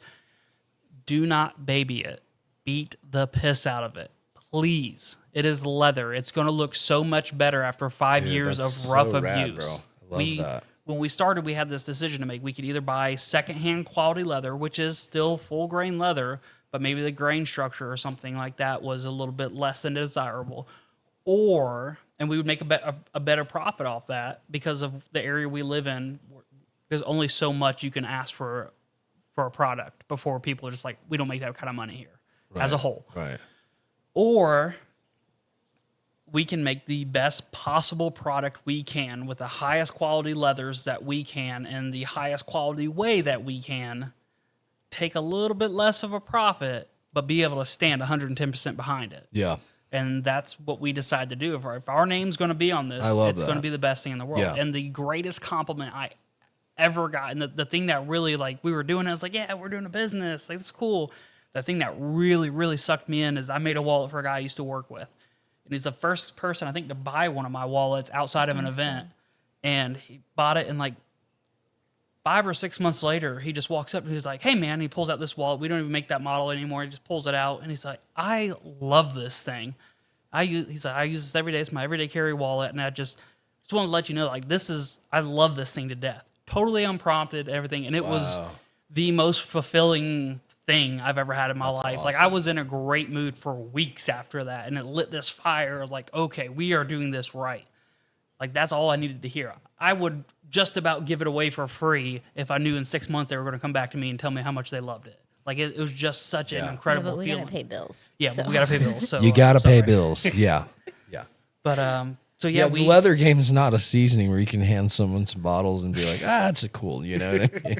This is too high quality of stuff to be giving shit away for free. So with that, So real quickly, talk about, I know I didn't mean to cut you off, but just so it's on my mind, like when you talk about quality, Yep. okay, and I think we briefly touched on this on the phone, was, you know, like, explain, like, I think you broke it down into kind of tiers of quality on the phone. So can you kind of like touch on that? Like, how do we know as non-leather people like myself, which I love it, how do we know like what we're getting as far as quality? Like if I pick this up, if you're at a show, I walk up to your booth and I'm like, okay, explain this wallet right here.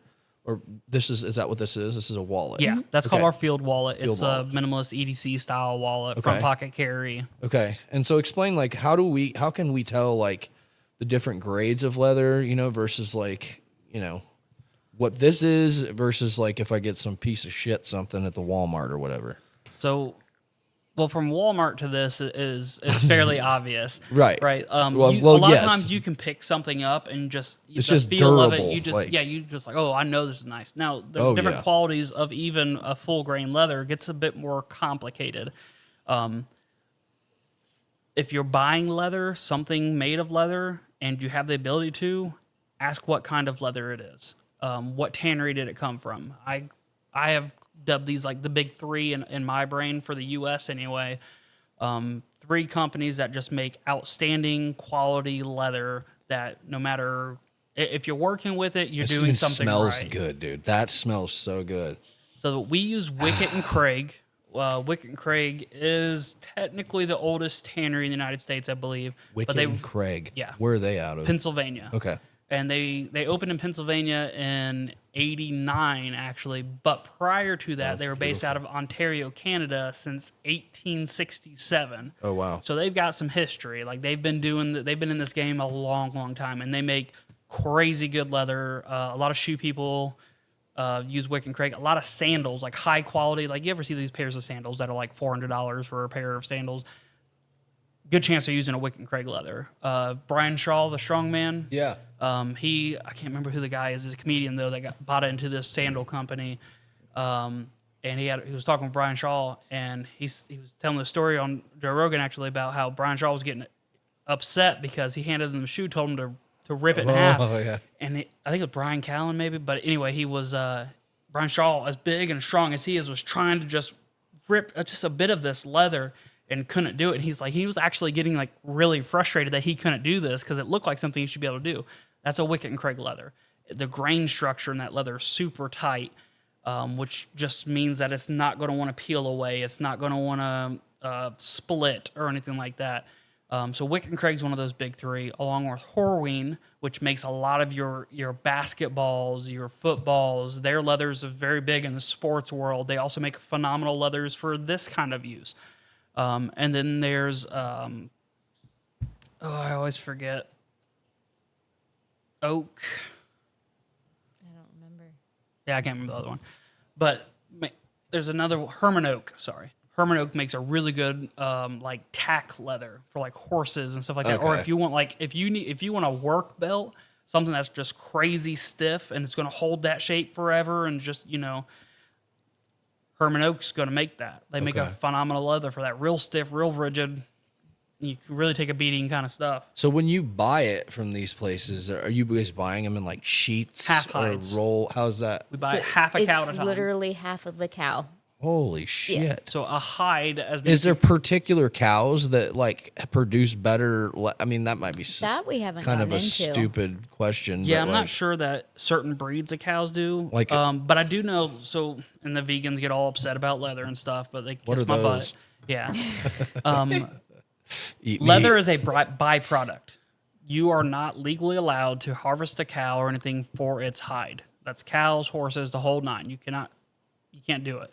Now, I know when it comes to like small game, that's a little bit different.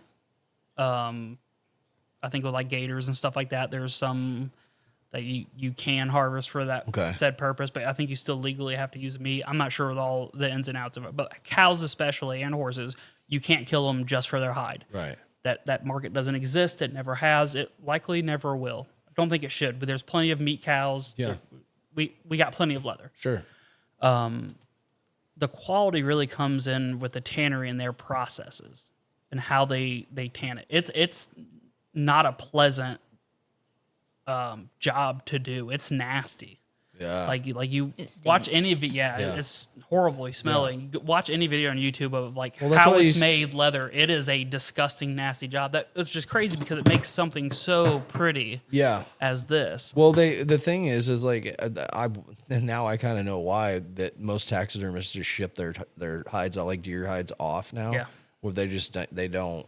A lot of them just don't do it in house because it's just complicated. It's not as it's easier to package up a whole bunch of deer hides and send Yeah. them off to a tanner or a guy who does the hides and then get them back type of thing. Yep. And that's a goal for us, is to actually get to the point where we can tan our own hides. Because I That'd am be a hunter sick. along with a fisherman and everything else. But I'd love to go out and kill a deer one year, get my meat out of it, and then tan a hide. Our neighbors would hate us. We don't have anyone super close to us, but they're within. Like, what's that thing stretched out in the backyard? They can smell it. I promise you that. Oh, but we'd yeah. love to be able to tan our own hides. Yeah. And get it to where it's like, hey, this meets our standard of quality, which is very, very high. Yeah. So we're probably Oh, going to go yeah. through lots of Your these stuff is- iterations of this before we ever get This there. is insanely freaking high quality, man. But that is a goal for us to be able to like, okay, we want to tan our own hides. Never in like a mass production thing, but just say like, hey, look, I currently everything I make, I'd say 90% of it anyway is all cowhide. If I kill a couple deer a year, look, I'll do a limited run of some deer hide wallets That'd or be something sick. like that. I would totally. I want and one. I could do one like I will hey, this give is you the me. hide this year. Yeah, I would love to have one. That'd be sweet. that's like a whole other thing. A lot of people think Well, like deerskin gloves. Is that deerskin? Like probably. really? Like I mean, if they're If I go to Home legit Depot enough- and I buy a deerskin, you can buy deerskin gloves there. That's what they say on it. I don't know if they're really deerskin. see, that's when it gets like weird to me because 'Cause you never know. They 'cause can like they take They don't last like they say they do, but so a lot of the genuine leather, when it's titled genuine leather, what it is it's like they'll take what they shave off of the back. So leather, when it starts, it's thick. Like it's thick like this. And then you kind of skive it down to get a thinner leather. Okay. And so they'll take what they skived off of the back side of the leather okay. and they then process it, laminate it, and then sell it as genuine leather. And that's what you're getting at like Walmart. so is it So leather? genuine. Genuine's is not just high quality. It's just Genuine's the lowest quality of okay. leather. Okay. So you have genuine leather at the bottom. Okay. Then you have a split grain, and I may get a couple of these mixed up. Then you have top grain, and then you have full grain. So full grain is what this belt is here. That's straight leather. It's just all the thickness. Top grain is when after a certain point of shaving it down because it's too thick, it becomes top grain. All the structure's there, all the grain structure, all that stuff is still there, still Right. very high quality. It's just not, basically it just means it's not super thick. Then you get to like a split grain down below that, and then you kind of run into like, okay, like, yes, it's still a real leather, but it's like, the splits is a lot of times what your suede is made out Yeah. of is a split. Okay. I so gotcha. there's certain uses for that. Wouldn't make a great wallet, wouldn't make a great belt, would make a phenomenal liner for a bag or something though. Right. Nice and soft and supple. And then you get to genuine leather, which is like, and this is probably going to piss a lot of ladies off, but I'm sorry, but a lot of your Louis Vuitton bags and stuff like that are much closer to a genuine leather than they are anything else. No kidding. Way back in the day, a lot of those bags were made When out they of first true. started, they were good quality. Yeah. But They've kind of like patented this whole like, they're like infused with, I don't know if they're plastics or what exactly they are, but it's like this fusion of leather and other material now to get their leather out of it. And I believe it. yeah. Oh, I believe it. 100. Oh, So yeah. they're I not. believe They're not. it. That's why you see a lot of these like Louis Vuittons and stuff like that in a Goodwill, and the corners all just ripped out and shredded and stuff. I'm sorry, you're never going to see that with a bag like ours. Yeah, Now, no. you may eventually wear it down to where it wears a hole in it because you drag it behind your truck for 40 miles or whatever, but it's never going to look like that bag where it's like delaminating and Right. stuff from itself because there is no lamination on these. Yeah. The top of these is only smooth because it's effectively been burnished, just rubbed on real hard Yeah. over time to get it nice and smooth. And nothing's been added to it other than oils. Yeah. So go through this bag here that you have on the table. Yes, that thing is sweet. What is this? What is this? is What would you a- use it for? This Looks is like a almost. laptop I was bag. gonna say it looks like a laptop bag. So this is my favorite bag.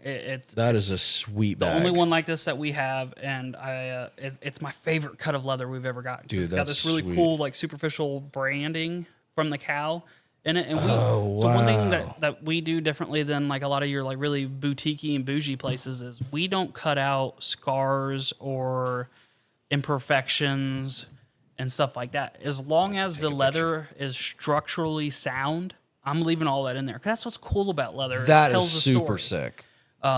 So yeah, this laptop bag, messenger bag, man bag, whatever you want to call it. Very simple, Sam Brown buttons, very traditional, large pocket on the inside. I think you put like up to like a 16-inch laptop comfortably in this thing. But it's just such a dope piece. It's gonna look good forever. Oh it's yeah, gonna dude. beat That in thing is super so good. sick. I want to see that again. Ah.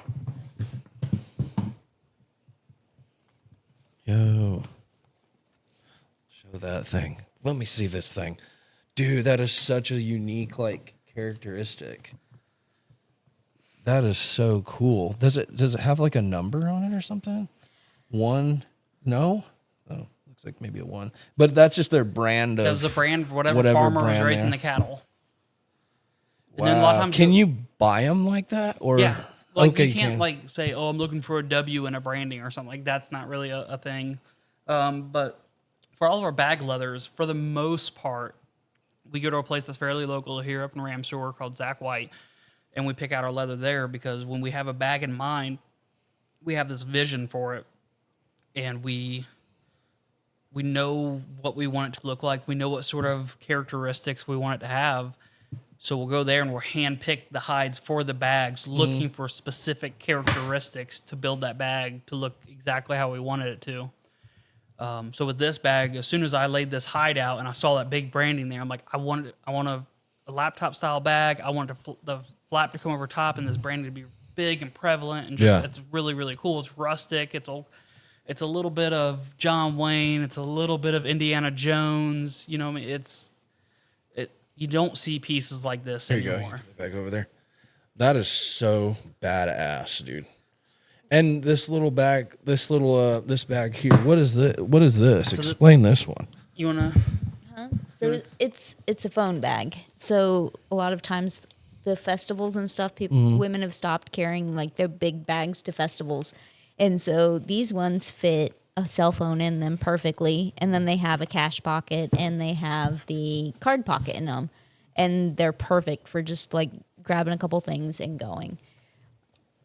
So yeah, it's like your bare necessities. You know, Let me see that be at a one. concert, or That's festival. sick. This is great. Out in the town, you just like want your the wallet and your color. phone kind of thing. And we make those in 2 different sizes. That's our small size. We make a slightly larger, just a little bit taller and wider version of it, but not by much. Wow. 100% pure leather. And so it's like a kind of an olive color? Is that what that is? That one, I think so. It's a little olive greenish. The pebble. Am I looking at that right? Yeah. A little bit of gray, a little bit of So olive. how are we getting the color formation in these? So we started ordering our leathers already dyed. A lot of times, if you don't set them just right, if you don't set the dyes just right, you're going to transfer dye. And so we didn't want to have to risk that happening with our products. We didn't want women to have, if they're carrying a pocketbook on their shoulder, we didn't want them to have the dye on their clothes and Right. stuff like that. So we buy our leathers pre-dyed, and that's how we get the colors. That's how it also gives us the ability to kind of have a set standard for color. We're not trying to dye it ourselves, so we got variations in it.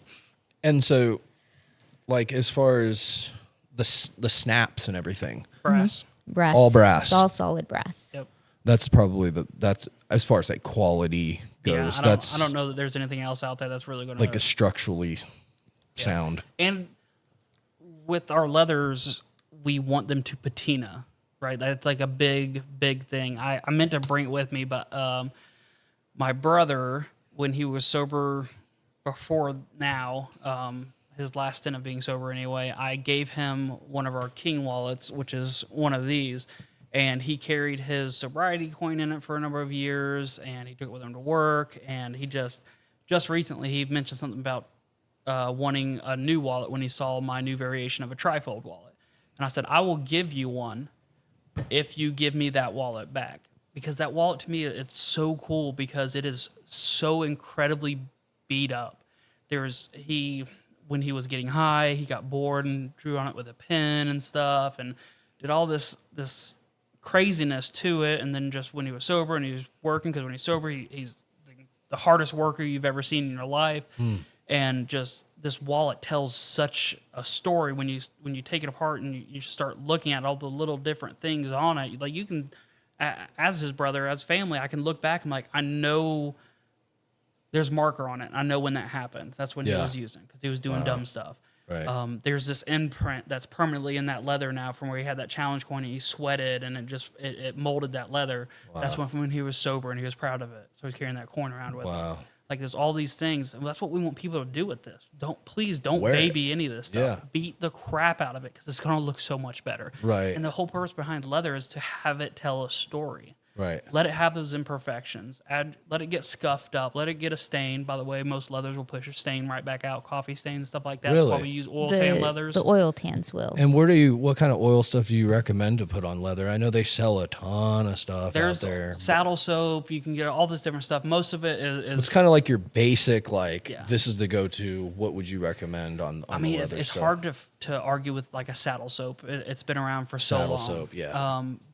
But I also tell people with our bags, because of the leathers that we buy, you don't need to do anything. Wow, You don't. okay. Now, The if bags, you, yeah, the the wallets are different. need to be conditioned. Eventually, you're after a year or so, you're probably going to want to put some conditioner on your wallet. Gotcha. Especially if you work in an office and you don't get sweaty, you don't handle your wallet a whole lot. You're not introducing more oils from your hands to that leather.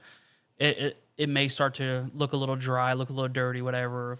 A lot of times, conditioner is better for cleaning purposes.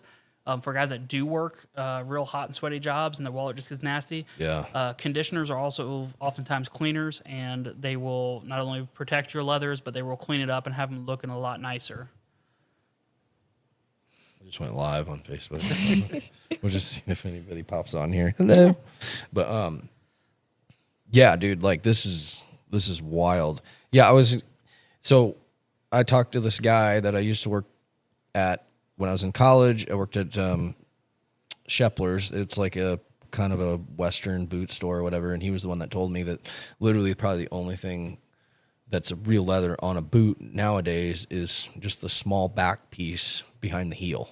And it's, a back piece on a cowboy boot's like, 2 inches by however it wraps around the back side of it. Like your Tony Lamas, all these high end so-called like, good quality. But now I'm not saying that they don't make pure leather boots, you still have the people who are doing the bespoke. I think that's how you say it. The bespoke, where they're still doing the old traditional ways. I mean, of Origin, making as we talked about earlier. Origin leather is one of boots. them, yeah. But and that's like, it's like the crappy part when government gets overly involved and stuff. Because now government says for leather, for example, for it to be considered leather, X percentage has to be leather for you to claim it's a leather product or whatever. Right. And that happens with other things besides leather as well. The problem is then you can't really hold that company accountable for actually giving you the product they're marketing to you anymore, because they're saying, oh, this is a leather boot. And then you come to find out that it's only like, 20% of it's actual leather and the other is this other like byproduct, or not byproduct, but other substitute product. Yeah. But by the law, they haven't done anything wrong, because the law says X amount of percent means it's leather. Right. Or X amount of percent means it's this or Which that. is crazy to and me. It's, That's That's when big government ridiculous. gets involved, and they set standards, and their standards aren't nearly what my standards are. Right. So when we say these are 100% leather, everything is we cut down from a full hide. Right. And You guys got the receipts. yeah, If you want, Yep. if you want to verify that, you guys could verify it. That's and kind of so cool. we stand behind our products 100%. And What's so like I gotta really- do you offer like a warranty on these? that's what I got to be real careful, because I can get real pitchy, because we do so many events throughout the year. Right. And like every time there's like someone saying set the up same- next to us, yeah. they'll like, I know your pitch now, because I just say it over and over again. But we do offer a lifetime guarantee on all of our bags and wallets. And what that is if the leather fails in any capacity, if the stitching breaks or backs out, the hardware fails, anything happens that, we'll pay for shipping to get it back, and we'll repair that free of charge. Like, this is a lifetime product. It's That's an awesome. heirloom quality product. That being said, if you drop a pocket knife into your bag and it's open and it cuts it, I'm not covering that. That's your mistake. And I'm going to know that a knife cut this bag. It's not going to rip that same way. Right. So there are, If you cut it in caveats half to with it. scissors, Yeah. we If don't it's cover too- scissor cuts If from it's your 6-year-olds. fault, it's your fault. I'll probably still work with you and be like, hey, look, I can't fix a cut. Yeah. I can't Yeah. make it magically go back together. Right. I can put a patch on it for you. That's simple enough. You send it. Yeah. You pay for shipping in this case, but send it to me. I won't charge you to take 10 minutes to put a nice patch on this or whatever. Our wallets, the stitching, we hand stitch all of our wallets and bags. So no sewing machine. That's great. Everything's done by hand.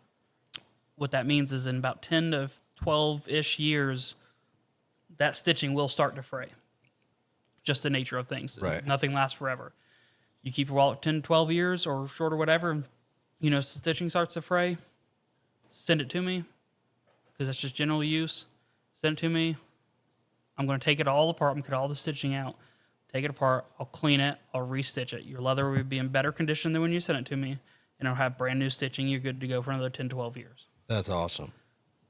Have you had that happen yet? Nope. Not yet. We've had Well, yeah, I was gonna say it hasn't been 10 to 12 years yeah, yet. we've but had one bag ever come back to us that I remember, That was my own mistake. and it wasn't even a quality issue, but it wasn't even an issue with the product itself. We sold grab that small backpack. We'll show them that. So we started making these smaller backpacks, and oh yeah, they're really cool. It's a good day bag for a woman. My sister fits you uses hers all the dude, time. that thing right there is so legit. Sorry, I'm gonna swap over real quick. And we made these, and we were selling them really well during Christmas a couple nice that years is. ago. And we were trying to get caught up on orders because, like I said, we'd spread ourselves way too thin. We had too many products at one time. We weren't homing in on like building inventory of products. We just had a ton of different products. And these snaps on the back here, these are brass snaps. We hand set these. We put it all together. We pressed them in with our hand because that's what kind of holds them in place. While Right. you put the setter on it, hit the hammer, and Right. set them. We were in such a hurry, we forgot to ever actually set Set it it. properly. So this girl buys this bag from us, and like 6 months later, she goes to use it, picks it up, and the strap just falls off of it. And she sends this message on Facebook. It's like, "Hey, my bag's broke," and we're like freaking out. This is the first time we've ever had anything come back, you know. And like, thankfully, she's right here. She's right there in Reedsville and everything. And we drive out there, and we've got like 50% of our leather shop in the back of our car because we're not sure what we're going to need to fix this properly, but we want to get this fixed for her right there, right then and there. And we get there, and it's like, oh, we just forgot to press a rivet. So like it took like 8 seconds to press these rivets real quick, and her bag was perfectly fine after that. So that's the only quality issue we've ever had come back to us, and that's just from us poor quality practice at the time with rushing through stuff without doing final checks. This And thing is so shiny it's shiny right because now. it's you As guys put something on. No, So That's this how is that a- one comes. This is a Chrome XL leather, which it's still a I chrome love the tan or old snaps tan on leather. it. That's legit. And Chrome XL just has this really nice high-end sort of sheeny finish to I it. love this. This is sick.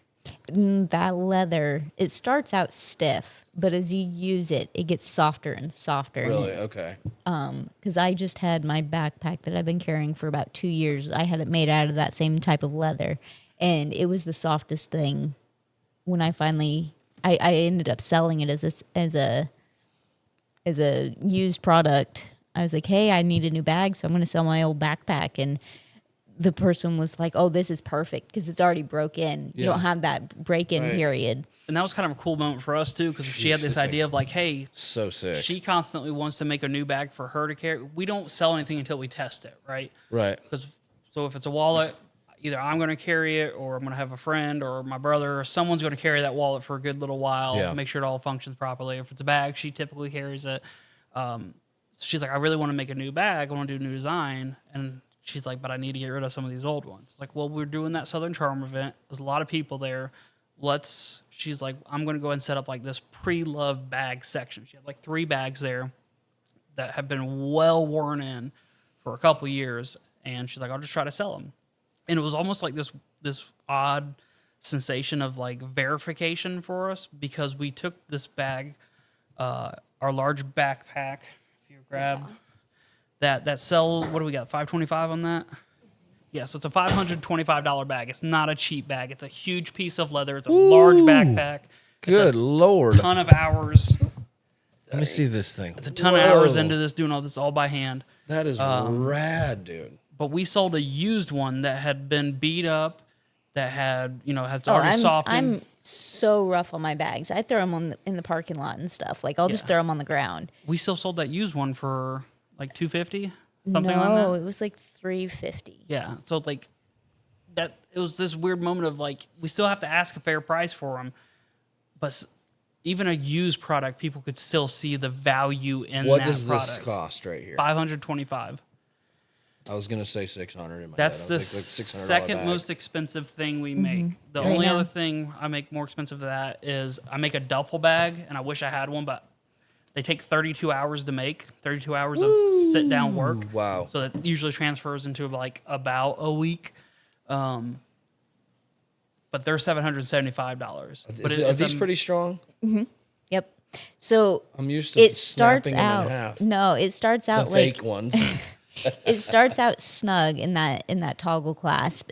It'll start out snug, and then as you use it, that leather's going to stretch out, and so you want it snug to start so that as it stretches, it still stays snug. And again, we're looking at all brass hardware. We actually build our own zippers, so we buy zippers and like rolls of zipper tape, and then we will cut them down the exact size that we need for each bag. Because even if we said, okay, on this bag, these zippers are, say they're exactly 12 inches long for that zipper, the next bag we make, since we do it by hand, is going to be a little bit different.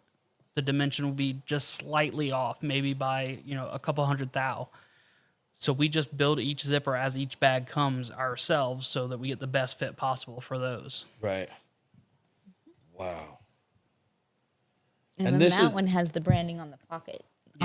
Too. That other pocket, that side. It's got a nice big branding right there. That's so Which sick. that may be branding, that may be scar from barbed wire, there's no telling what that particular one Wouldn't is. that be cool to know? Mm-hmm. That would be really cool.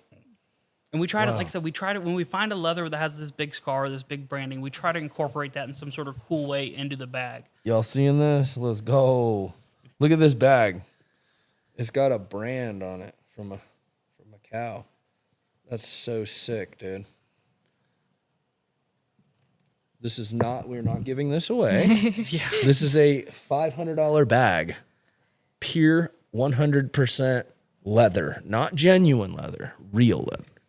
Let's go. And then we have really expensive items, and we know that's hard for people. And when we first started, it was hard for us because we would have some events where we're like, oh, we sold great. And then we have some events where I was like dead for us. And we're like, what is going on? Well, not everyone has a couple $100 they can just throw around at any given time. Right. And so okay, so we need to focus on some smaller things because people still think leather's cool, even if they don't have the financial availability to kind of purchase something. So we started doing smaller things that are useful. We make these sick little topographical leather keychains that we stamp. So we used to engrave them. We've recently bought a 3D printer so that we can print our own stamps. We don't get a ton of impressions out of those because they will break, but it's cheaper than paying for a brass stamp every single time we want to make something. Right. So we 3D print our own stamps. We These are stamp kinda all of our cool. leather, and so it's a $20 keychain, right? That's really but it's cool. one that's you can put on your keys forever. That's like the keychain you find on your grandpa's keychain when you inherit his truck. It's that. We do little chapstick cases. Oh, really? These have been really popular for us. Really? That's cool. Oh, and you got your logo printed on it and everything. So we started getting better about making sure everything's branded. Yeah, that's great. Look at that. That is so cool. And then we have, this is old school, and like Every time. my parents and my grandparents, people Smoked. their age, well, they remember these because these used to be super popular. They're just a leather Oh, yeah. lighter keychain. It is so funny seeing like older people come into the booth with their kids or their grandkids, and they're like, "Hey, I remember these from the '70s," and Yo. the kids are like, "Oh, okay, yeah, sure." Need you a cowboy killer to go along with it, you know? Right. But you can't go wrong. I mean, you could, but you could use this for guys that are, backpacking the outdoors. Yep. Keep it snug in here, and this is great. I love And I'm that. trying to come out with like this whole like EDC line of products. Mm-hmm. I'm such an EDC nerd. Like I love it. I don't have half the stuff I wish I did. I don't have a whole lot of this stuff because with all the kids, it's hard to justify spending that much extra money. And I Right. keep putting more and more money into my fishing stuff. Oh boy. Yeah, that's a problem. But I really want to make this EDC line of leather goods.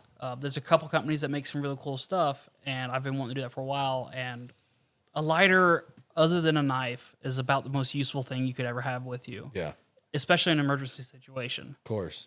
World goes up in smoke, all this stuff happens. The ability to have flame instantly is a lifesaver, Sure. literally. 'Cause Absolutely. The idea of flint and steel sounds cool until it rains.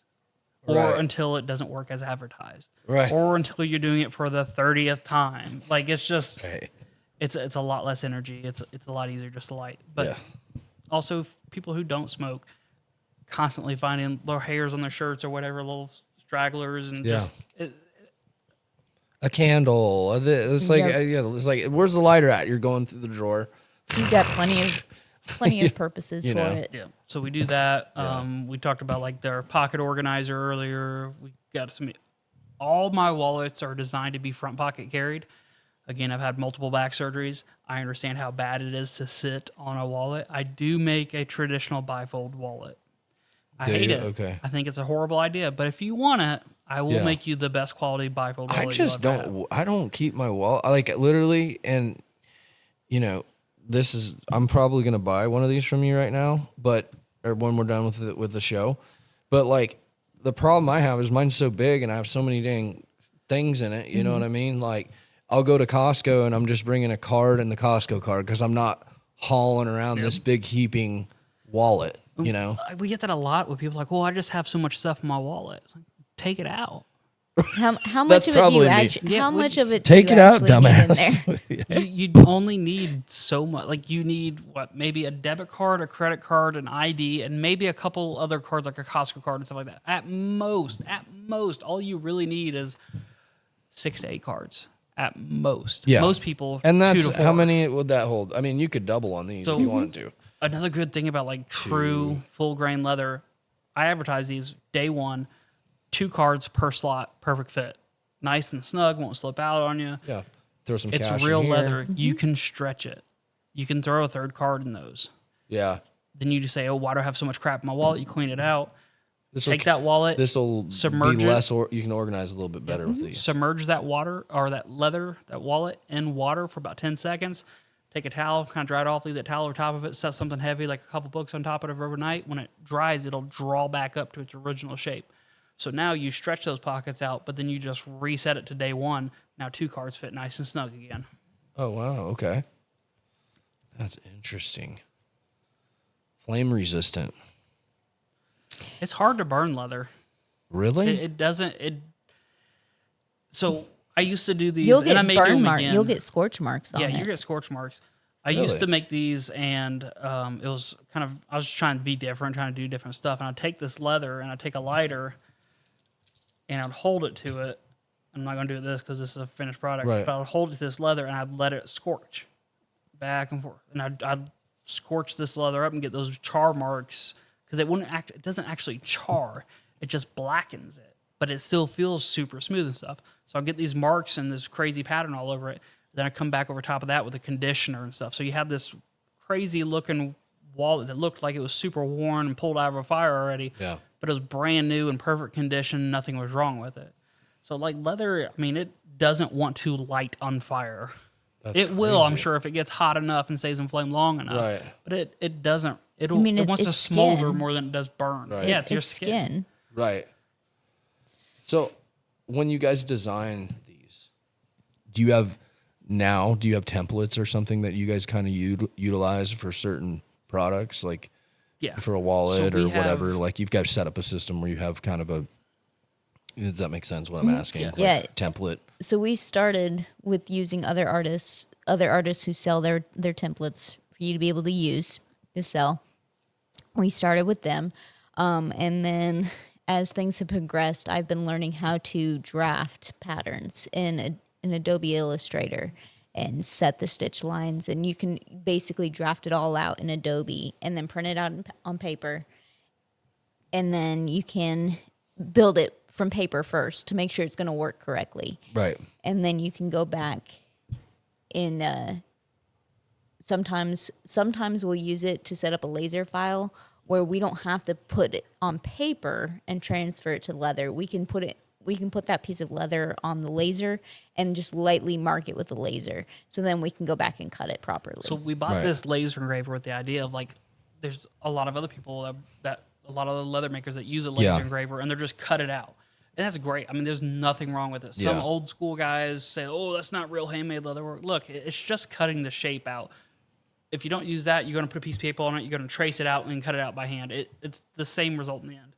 But what we found is if you haven't actually cut the leather, you spend so much time then sanding the leather, trying to Right. get all that char and stuff off of it. Your dimensions don't match up perfectly anymore. So what we do is we take that laser engraver, like she said, and it just gives us the lightest little outline, a line that you can barely see, and that's where we make our cut. And then by the time we cut the leather and then bevel the edges on it, that mark's completely gone.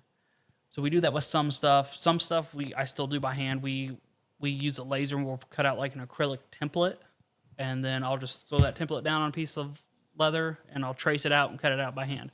So like with these field wallets here, since it's so small, I'll get like say a quarter hide of leather, and I'm like, I want to maximize this quarter hide. I want to get as many pieces out of this as possible. So I'll do it all by hand still with that template, moving it. That way I can butt it up to it as close to each other as possible to get as many wallets out of that portion of hide as I possibly can. Right.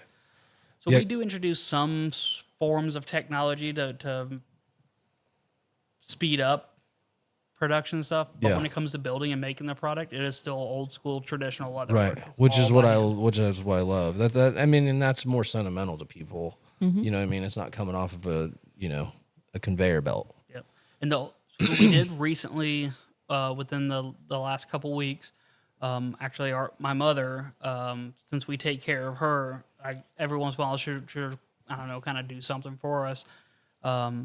And I guess after we finally got my grandmother in the home, she was, I don't know, feeling like she needed to do something for us since we had taken care of my grandmother while taking care of her and all this.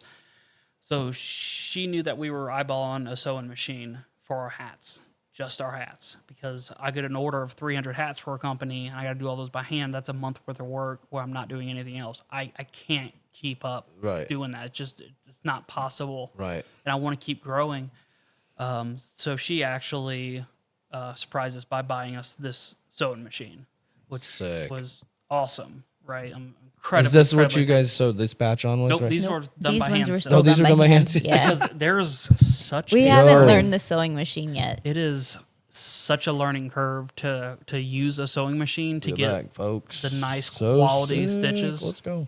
So it will eventually replace me doing it by hand. But love that. the sewing machine that we have is basically purposely selected for how thick of a thread it can lay down and how much leather it can sew through with ease. It is literally, its only job is going to do hats. It's going to be purpose built, dialed in perfectly, and never be adjusted. It will only run hats through that sewing machine. Yeah. But it allows me then to take on these 300-400 hat orders and be way more efficient at them. And ultimately, it may also adjust our price point as well. Like we may be Yeah. able to bring the price of the hats down a bit. Yeah. Currently, we charge $35 for a hat. We have had zero issue selling those. People Yeah. look at them, they see the hand stitching, they're like, yep, it's absolutely worth it. It's the real full grain That's Wick and right. Craig leather. Yep. It's going to patina. It's going to do things that most hats won't do Yeah. as far as looks go. And on a Richardson, which is a good quality Richardson hat. 112. Yep. Yep. That's the most. So that's the hat now. Mm-hmm. Yep. Yeah. The standard. For good Which reason. I actually like the Yui Pong Classics. Yeah. Just Those for the cut. are. Let me see if I have one. I might have one right here. This is actually a pretty popular one. Believe it or not, it's yeah. There you go. Oh yeah. So when you So go this to is- that this is- soft front, Yeah, that's the Yui Yeah. Pong version. It's because it's got the Trucker Classic and the bill's just a tad bit. now kinda Richardson wider, which just is what I came like. out with a hat They have more one. similar to this. Yes. It's a 512. I can't It's a remember. trucker version. Yeah. Yeah. It's same thing. So the only it's thing made is just to be the- a bit taller. Yeah, so the thing about the Yui Pong ones is so the bill, like I like a wider, just me personally, Yeah. but you can see where it's just a tad bit wider, and it has like a tad bit more of a round. See the round on it? Now Yep. I don't know if I haven't seen the new. We the haven't, new we ones, haven't but- seen them yet. But yeah, these are these are my favorite ones just because the way my head's shaped. Yeah. I wear these all the time, but like most of these ones here, that's why I ended up getting kind of that trucker style hats. But that's kinda I why wear we- this is probably my more like day to day is what I think the Richardson does a 112. better job of fitting They do. the bulk of people. Oh yeah, But they're we like get top. people all the time and say, "Hey, do you have any hats that are bigger than a 112?" Those folks with big old heads, and Richardson does sell an XL size hat. Unfortunately, they have like 5 colors, and none of them are very good. Richardson, if by any chance you ever listen to this, please fix that. Like, there's a lot of people with big heads that would like these same colors. Right. But it's also like with our quality of leather, we wanted to go with what is known as like the premium quality of hat, and that's Yeah. a Richardson. Absolutely. Now, if a company comes to us and says, "Hey, we want to order hats from you, but we don't want Richardsons, we want this," sure, we'll do that. Gotta have a minimum, I can't do that though. for one-off Yeah, customers, right. Because I order things in bulk to help save on costs and stuff. Sure. But if a company's going to place a multiple hundred hat order and they say, "Hey, Yeah. we want the Yui Pongs, or we want the fitted hats or whatever," sure, well, we'll order those instead. We'll just price accordingly. Yeah. But we'll do it that way. Yeah. Not married to only using Richardsons forever. It's Sure. just what works best for our product line. Yeah. Well, it's good. You guys, you're kind of hitting all categories, and hats are. I feel like hats are like better selling than Yep. shirts are great, but everyone kind of like I'm stuck on my own shirts. Like I like my quality of shirts, and See, it's what I that's the like. problem. So I did printing for a while. You did. I worked at a I may or maybe may. shouldn't say. I what may or company may it was. not be getting. See, that's the thing. So I worked for a printing company, and they printed things like stamps and passports and government documents, Okay. right? So very high end, Gotcha. multiple colors, Alprinta presses, these big giant presses, all this stuff. It was just a job for me. But one of my guys that I worked with, who became one of my really good friends, and we're still friends to this day, we do a lot of stuff together. He got a degree in printing and in arts and stuff. Like, he was all about it. I can't get this idea of getting a 5-color press out of my head to be able to make my own shirts, because I am such a particular person Yeah. when it comes to the quality of a t-shirt. I'll wear something from Walmart. Like, I'm not bougie. Right. But if, like, with our stuff that's Yeah. branded, like the shirt that I'm wearing now and Yeah. her shirt, I get so particular, not just about the shirt itself, but the printing that's on it. Like, Yeah. I don't want it to be a Cricut heat press thing. I can't stand to feel it. Yeah. I want it to look like it's dyed. I want it to be a really high quality screen print or Yeah. a DTG Yeah. or something like that, that it's going to hold up. It's not going to start to separate after Right. wash. I Which want is what that is there, right? Yeah. On these ones. yeah, these are all screen printed. Okay. I just kind of want to do it myself, though. But it's like, how Well, do I they find have- the time to do another thing? Yeah, but they have it now where, and I have the place. I was talking to a guy the other day because I spend a lot of money on shirts every year, 'cause all the different companies, and I was like, man, like, because I want to do like one-off stuff. Like, Yeah. I'll make like 5 here, 4 there. Yep. And there's a company that sells high quality press, whatever you want to call them, logos. So you send your logo off to them, and they send it in a box. You order 5 whatever presses, and it's all high quality like stuff. Yeah. So, and then you can just you buy the shirts online, and then you just press them yourself. Now, And the that- heat press stuff has come a long way. Oh yeah, like the heat. There- there's some high stuff quality that are- heat press stuff. That's pretty good. Yeah, But yeah, there's yeah. still a lot of stuff, like, we call it Cricut crafts. Yeah. You That's a little. Those are not great. Now, No. we have our laser is an X tool. An X tool recently came out with this screen printing kind of setup to where they'll sell you the screens. You can cut out your own pattern and everything in Yeah. the screens.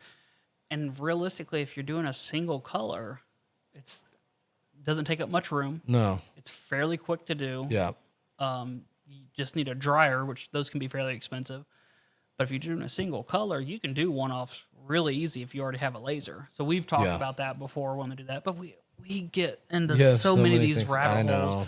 There's also like this mini desktop CNC. My last job I was actually working at was a CNC shop. Oh. Yeah. Which I kind of want was the reason we got the 3D printer, because all those guys were nerds about it. And they're like, Yeah. this is basically, it's the same software we use for CNC, but now we can just print things kind of Yeah. like way quicker and it's less costly. And so we bought one of those, and now I want a desktop CNC machine. And geez. it's, Rabbit holes. yeah, we're so bad. And I'm, But you know what? That's the cool thing about owning your own business. You can go down them Yeah. if you want to. You try it out. Cool. It may be a hit. It may not. Whatever. Fuck it. Move on. Get another. Yep. And that's the thing about what we do. Like I'm trying all kinds of things. I'm not afraid to try. That's damn sure. Like but intricate stuff, small stuff, like that can get pretty.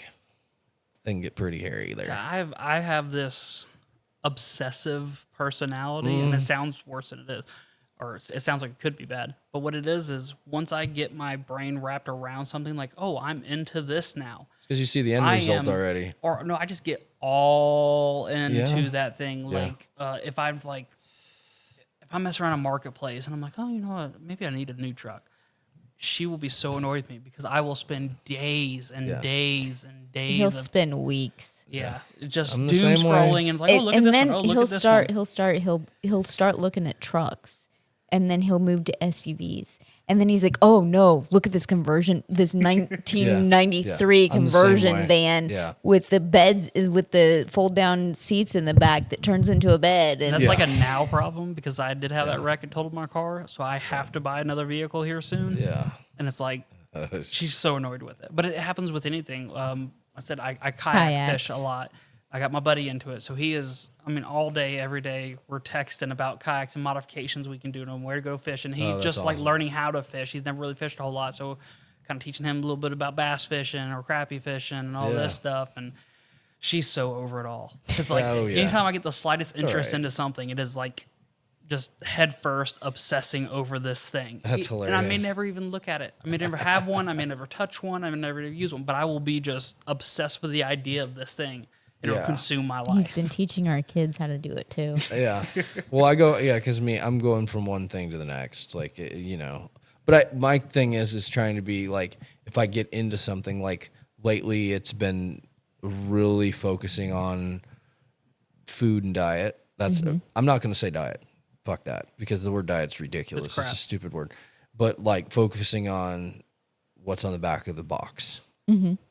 I'm watching what's on the back of the box now. Like, because I know, how serious it is, and most people don't.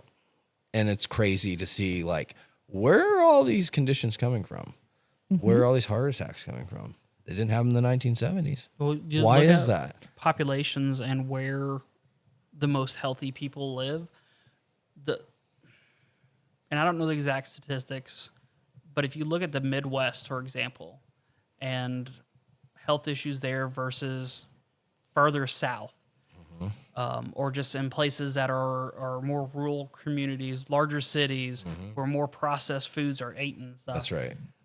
People that live out, like I said, out in the big open country, that they farm, they have their own cattle, they Yep. by and large are eating off the land. They're obviously still mac and Yeah. cheese and stuff, but by and large aren't consuming that much hyper processed foods. Yeah, There's just a lot more less health issues there Sure. than there are anywhere else. that's right. Yeah. And that's been my rabbit hole. It's like, oh, seed oils. Oh, vegetable oil. That's right. Okay. I can't eat that stuff. It's not good for me. I'm still Yeah. trying to figure It's- out whether milk comes out of an almond. Right. And then so it's just like all that kind of stuff that it's like, what other things can I do as a business owner that other business owners may not be doing? You know what I mean? Because it's about longevity. It's about being around, Bill's Tree Service didn't get, everybody calls them. Why? Because he stuck around for 20 years. He's the oldest, you know what I mean? He stuck with it. He went, and it's like, that's on my mind. It's like, how am I outdoing, my competition? You know what I mean? And like, I got to be around for, obviously there's been some, obviously blood pressure stuff going on with me, in the past year. And we kind of have started to figure that out, what's going on. But it's just really, it's the fact that I've just been fooled for so many years and lied to. And it's like, I'm trying to expose that lie to, live by that and then try to show other people. I'm not saying you can't have a Dorito, but like, Jesus Christ. Don't eat the Look whole at the bag. toboggan bag of Takis. Like, there's nothing in here that is food. Nothing. Right. And people don't even know this stuff. They didn't know that vegetable oil, peanut oil, safflower oil, sunflower oil, palm oil. Hello.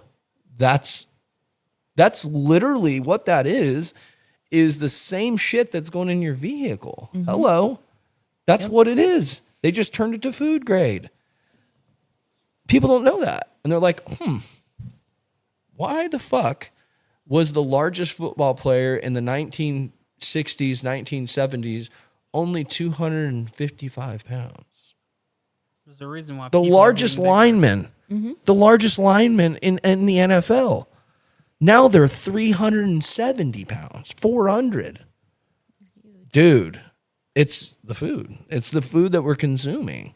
Like where you're not supposed to be eating that. Period. No. It's fucking bananas, dude. And like as a kid, it's like frozen fucking hot dogs and all, like hot dogs. Holy shit, did I not realize how bad those are? They're terrible. They're I'm lucky horrible. I don't really like hot dogs to begin with. Like, I can't stand when we cook them for the kids in the house. Like the smell just. It's just well, actually, that comes crazy. from being like 18, 19 years old. Yeah. Kind of as a And I love hot Army dogs, dude. reserves, I living love in a hot house dogs. with like 4 of my buddies in a little trailer, and we never had food in the fridge, but we had a lot of beer in the fridge, and it was ramen noodles and hot dogs for like an entire year is all Yeah. we ate. I can't stomach the smell of either one of those now. Yeah. But yeah, hot dogs are they're literally just leftover Shit. crap. It's what they scrape off the floor. Yeah. Call it what you want, but it's Yeah. absolutely nothing. It's No. just all of the nothing. And Yeah. they let this happen to us. I mean, and this is the only country pretty much in the world that allows it. If you look at fruit, and I talk about this all the time, but if you look at Fruit Loops in Canada and The- Fruit Loops the in color's America, totally Coloring. different stuff. totally different. Yep. And we make it here. We do all and the we ship it dyes. to the country. Yep. And other countries are like, no, we can't have that here. So It's we make it- illegal. we You make can go it- to Yeah. jail for that. We make it healthier for other people than we do ourselves, and it's It's ridiculous. fucking crazy. So that's going back to being a real company for real people. This is what you guys have. You know what I mean? There's no fake in the funk here. There's no bullshit stuff. You're not giving us bullshit ingredients. You're giving us the exact what it is, the real in the 1940s, probably way earlier than that. You could probably go back to medieval times. I have no leathers. idea. Real medieval, real fucking leather. And it's just like, it's great. You're in a very, what I would say, like even for us in business, we're definitely in a golden age for sure, because people are now getting away from the fake shit. People are tired of it. I'm tired of buying, I still do it, but I'm tired of going and buying a pair of shoes and I blow them out in 3 months. My sandals, I love these sandals. My favorite sandals. When I buy them on Amazon, I buy 3 pairs at a time because I will blow them out in literally 2 to 3 months. Because I wear sandals year round. Yeah. In the winter, I'm in sandals walking around if I'm not at work. I was that way until I got my first pair of Crocs. And that Well, changed I my have a life. pair of Crocs, but the dog has it now. So, and even last year, I stopped buying fucking shitty muck boots.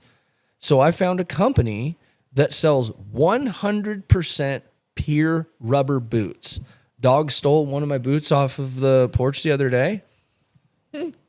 Nothing. Fun. Just, They're still Nothing. Good. Yeah. They're exact. They're 100, and they just were made out of the Kong toys, basically, for dogs. they were $360. Yeah. Yeah. And I was like, dude, sickest. I'm like, okay, I'm doing this from now on because it's like, I have like 7 pairs sitting up there that are all blown apart. And it's like, why am I buying, these muck boots every freaking 6 months? Why can't you just sell us the real stuff, man? Like, can you guys just stop doing That's like this? government gets in it and says, "Oh well, if it's this percentage, then it is this." No, Yeah, and I don't even it's think- either 100% or it's not, and I don't know why it's that complicated. If Yeah. it's Just either just stop lying. yeah, We're tired of it, and this is that's what's awesome. And I commend you for doing this and being like, open and honest about this kind of stuff, because I think people need to hear it. And I really think people are really starting to get sick and tired of it. we've They noticed, are. we got really worried when we started making bigger and more complicated bags that are people going to pay, $500 for a backpack, or are people going to pay? Really, when I made that duffel bag, and I really wish we had one on hand to show here because they're so sick. They're so cool. It's so big. I mean, they're I fit inside of it. yeah. I have a picture of her where she's sitting inside of it before we put the zipper on and stuff. She's just sitting in there. It's big enough to put a pair of work boots in, 4 or 5 changes of clothes, and some other stuff. Like it's meant for travel. It's meant to be used. Take it with you to the airport. But I was like, man, like I clocked it when I made the first one, and I was like, I think this bag's gonna take about 32 hours. Granted, the first one took a bit longer because fit and finish and figuring it all out. But then I made the second one. Yep, all right, I'm right there at that 32-hour mark to make this. I'm gonna have to charge almost $800 for this bag. Wow. I don't know if anyone's gonna gonna find buy some. that. Yes, And you we've will. sold a couple of them now. Yep. Yeah. To the point where I've got to make a couple of them because I Yeah. don't have any in stock. What we found is there are still plenty of people out there willing to pay a premium That's for right. a premium product. There's But a it's- lot. They don't want to have believe to it or keep. not. They don't want to have to keep replacing it. I think it's just we become so used to the bottom down that, like, you know, people are afraid to show. Like my tree company, I have a very nice tree company. My stuff's I have very good equipment. I don't have junk shit. When we pull up to your house, we look professional, clean. We have nice equipment. People always make, man, your stuff looks, wow, like you have really nice equipment. And so it's like, yeah, because I want people to get what they pay for.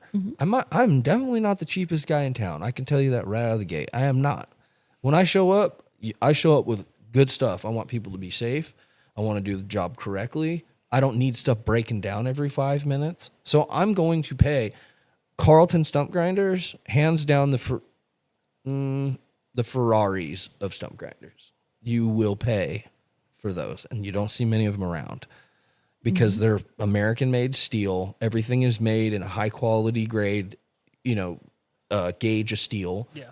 And it's like the welds are super thick. You will not see a cracked chassis unless you run it off a bridge or something. Dude, these things are built to grind stumps, and that's a quality thing. I'll pay for that. My customers, I have very good customers, and more coming. You're going to pay for what you get. Yeah. It's just what it is. So, Yeah. And there's that sense of like security that comes with that too, because if you do have Joe Schmo showing up, hauling things in old beat up 250, and then he's got like 6 guys and 2 of Is he them are there without insured? t-shirts Yeah. on, and they're just Right. climbing up a tree, and it's like, okay, like, one is this going to get done right? right. But 2 is like, this is your home. This what it looks like matters to you, and what it looks like when people are there working Yeah. matters to you. So, like, why not show up looking like a professional That's to right. do a professional job? Absolutely, 100%. Yeah. I mean, that's like I said. I can kind of keep beating a dead horse, but people nowadays, because there's so much information, we can get the truth pretty quickly. Unless you're still watching fucking CNN and you're falling for the BS. Of course, you're going to fall into that trap. But the trap is disappearing. I mean, thank God for podcasts and being able to get information. And That was actually the podcast thing. It blew my mind when news sites like CNN and them came out and we're talking about when Trump did Rogan and how what's her name didn't want to go on there and do Kamala it. Kamala Harris. Harris. Yeah. And they're like, oh, well, she doesn't really need, basically saying like, why does she need to do just this little podcast thing anyway? And it's like, this podcast reaches 10x's your views Mm. easily. Like Right. there's so many, traditional media is dying. if it's not already dead. Yeah. Yeah. And it made no sense on a strategical point not to go for her to go and do that because Yeah. it's what gets the most eyes on you. It's what Yeah. the most people are watching. It's Yeah. the most watched thing basically ever. Yeah. Why would you say no to that? It made no sense from like Yeah. a business standpoint. Yeah. It made no sense. Yeah.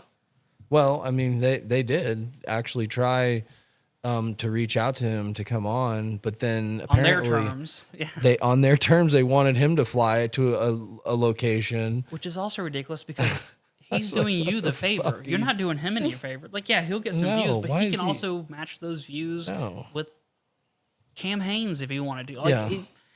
he's the boss at that point. Like, it's Yeah. his platform. Yeah. It's his podcast. That's right. Why would you put terms around? It's like someone coming to me and saying, I want you to build me a bag, but I want you to build it out of this leather. I want you to take this amount of time to do it. I want you to, and setting all these crazy stipulations No. to it. And it's like, no. Yeah. With our large bags, for example, I tell people, tell me what color you like. Just give me a realm and then trust the process. Yeah. Because that's the only input you get to have on it That's because right. it's so specific and I know all the details that make it a quality item. You can only have but so much input into that. And Right. it sounds like, oh, well, that doesn't make sense. It makes total sense because I know leather way more than 99% of people. It's what I do. Yeah. It's what we do. Yeah. So when I say, okay, do you like browns? Cool. Do you like lighter browns or darker browns? Or do you want to mix? Or do you want color? We can do some colors. Give me the ballpark thing. Let me do my job. Yeah. You gotta, it's my world. Yeah. So why would you put all these restrictions on me? Yeah. Or tell me how to do the thing that I know how to do, but you don't. Well, that's what they hate. That's what they hate, though. Is that they hate the fact that someone has that much power and can essentially say and do whatever he wants to say and do. But he's also not just going to say some bullshit, and that's Well, he will, but he'll also go, I'm probably saying some bull right now. right. That's true. That's true. But at least he admits it, and and that's you try to you always. Everybody, has to follow someone in life. You got to have someone that's experienced it or someone that's done it to be able to learn from them. And I wish, man, of course, he's the pod father, so we'll talking about that, it's when we first started, we were worried about like, oh, what happens if we go to events and there's more than one leather worker there? Like, what happens then? Like, is that going to take away from our stuff? And no. It's now at a point where I get so excited when we do like a Southern Charm and there's 4 other leather workers there because I get to go talk shop with people who understand. Because there's not a lot of people that do this anymore. And out of all those people, I think one other company does stuff by hand still. Everyone else uses sewing machines and stuff. There's one other company that we've ran into. Yeah. Not just in general, but that we've ran into. We've only ran into one other person that does things totally by hand. That is of a good quality, I should say. There's some like random like, oh, my uncle does some stuff at the flea market. Yeah, it's all done by hand, but it looks like crap. Sorry. It does. Your stitching looks like a drunk person did it. Which is also like when we started, when I made that second wallet, I'm like, I think I can sell this. The wallets were great. They were a bit plain in design and stuff, but they were functional and they were quality leather still. And we started making bags, and she primarily does our bags, but I will do bags as well. Like a lot of the tote bags I do and stuff like that. But she's a woman, so she understands what they want. Like, I don't know what you want in a bag. Yeah. He didn't understand the brass feet that go on the bottom of bags. I had to learn what that is. I didn't, That's what you set them on. I didn't It's know to protect why, your though. bag. Right. It's for the bathroom because apparently girls are just as nasty as guys and Yeah. sometimes pee on the floor. So anyway, Right. Wow. but I wish there was for us some sort of like mentor figure that we had for leather or that we could still have, but it's just so hard to find someone that does it to kind of pick their brains with, that knows all the things that we don't know yet and that can teach us some things. Yeah. I wish so bad we had that opportunity. There's just really no one around here that we're aware of anyway that does that. And honestly, we're kind of to a point now, I just toot our own horn a little bit. I don't know that there's a lot of people that are at a higher quality than us that can actually teach me anything about the quality of it. They could teach me new techniques. They could teach me tooling and stuff like that. But as far as the quality of the product, we press so hard to get there that quality is there. That's beyond a shadow of a doubt. I do wish it was a bigger community of leather workers. It would probably negatively affect our business, but like it's nice to talk shop with people who get what you do, that have those same interests and passions. And well, you guys are nailing it, dude. Like, you guys are crushing it straight up. Like, I mean, Marcus Lamone talks about, the three P's. He says product, process, and people, and they all have to align, because you could have a wonderful group of people and a great process, but you may not have a good product. So if one of those three is out of balance, that's where people end up struggling in business. And if you can focus in on kind of those three things, and we use that a lot, it's like, you got to fix one of the three things, and I know for us, like, we definitely have a great product. We may not always have the people, though. So like the last probably 12 to 18 months has been the focus on, all right, we got to make sure like we have the crew or we have the right people in place. And that doesn't always work out because people are, humans are humans. Yep. So, but yeah, I mean, I think you guys have an awesome fucking product going on, and this belt here that So I picked out. Did you finish it already? Yes, sir. Oh, I didn't have to do much trimming. This was actually like you almost the haven't punched perfect the holes. length. Oh, you're right. I haven't punched the holes. It'd be hard to wear right now. But your length's cut. Get ready to pop your holes. Yeah, this thing is so sweet, dude. I am actually gonna wear this to work tomorrow. There we go. Yeah, I'm gonna break it in. Even though it started to be summer and like oh man, it's been nice lately actually, even besides this freaking rain.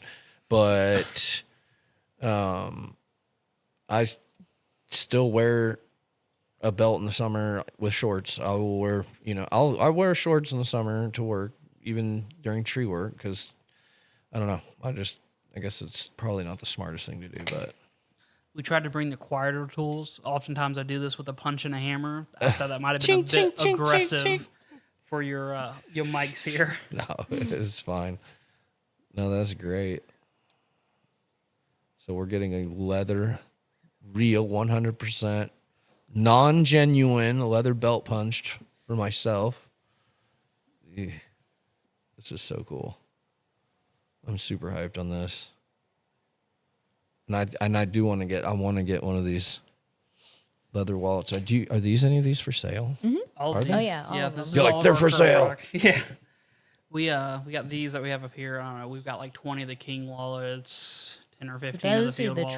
trifold wallets. Those are cool. That is my take on a trifold. I hate a traditional trifold wallet for making it ourselves Boy, this is because actually it would feels be so thick and bulky. it feels like a regular size wallet. Yeah.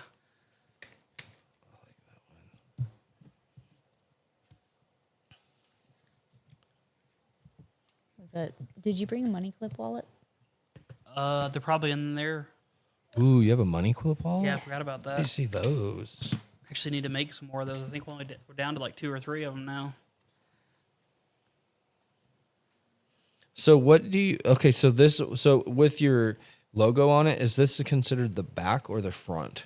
Like, or does it matter? Like, if you're like I a left-handed consider- person, you'd be like, oh, this is a left, So and you're this looking is at a the right. King wallets. Yeah, So I consider them opening from right to left. right. Okay, So I consider the logo to be on the back. gotcha. But Okay. every once in a while, I make a mistake and punch it on or logo it on the wrong side. But at the end of the day, that logo is just our maker's mark. Oh, we don't Right. have them. Okay, so we have money clips. We just don't have them. We actually may have sold all of them. Yeah, I think we did. Ooh, that's a good thing. Yeah. Yeah, this is so awesome, guys. You guys do such good work. And I'm definitely going to be passing your name out to several people. Because I got several buddies that will definitely be buying some of this stuff for sure. Yeah, and then like next weekend on the 14th, we'll be in Kernersville, set up Okay. at an event. What event is that? It is at the botanical gardens. Paul, I can't think of the name of the garden now. If you just Google botanical gardens in Kernersville, Okay. it's going to take you there. Okay. But that's it's It's with a lady named Nikki who runs Runs Purple Purple. Wagon events. So she hosts a bunch of kind of local triad events, Yeah. ones of different sizes. She's actually like one of the first event coordinators we started working with. And even though technically, I think the argument could be made that Oh. we've potentially outgrown the smaller local stuff, we still want to do them. And she's just so professional, and all the information's there, and it's so easy to work with her that we can't help but want to do more stuff with her. There you pumped, go. dude. Yo, check that out. Woo. There's your belt, sir. Oh, yeah, man. That's so sick. Oh, yeah. I said so. That's That is about so awesome, guys. 10 to 12 ounce. Leather is gauged in thickness, or what they call ounce. I don't quite understand how it transfers to millimeters or whatever. Yeah. But because we deal in ounce for everything, so that's 10 to 12 ounce. These panels right here are 3 to 4 ounce. This one right here is a 2 to 3 ounce. So it's a thick Wicket and Craig Wow, look veg at tan that. leather belt. I gotta get a picture of that. That is so sick, guys.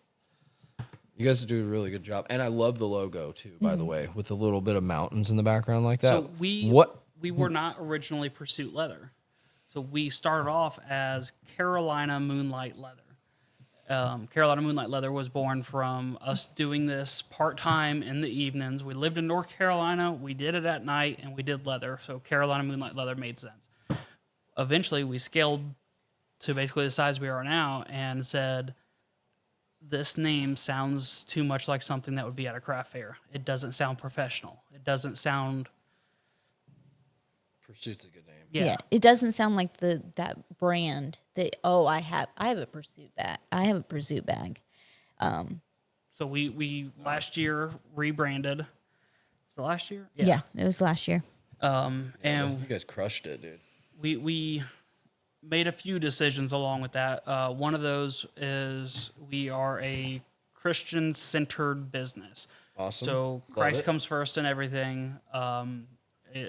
We sell Christian hats. We have the bracelets like were on the TV earlier, the WWJD and different Bible verses. Philippians 3:12-14. is the Okay. scripture that goes along with our logo. It is the meaning of our name. In short, it essentially says, although I am not perfect, I will always strive to be, or I will always be in pursuit of that perfection. Ooh, Basically trying to be a pursuit. better Christian. We're all sinful. We all That's sin. right. No one's perfect. But That's it's right. about that pursuit of Right. Christ. Yes. That's where it comes from. So the name comes from. But it's also, even outside of that, is pursuit. We are always pursuing to be better and better, and to make better and better, and to do better. With that, do you want to talk about our cranes? Because that's arguably the coolest thing, in my opinion. This is the most important thing that we do out of everything, these cranes.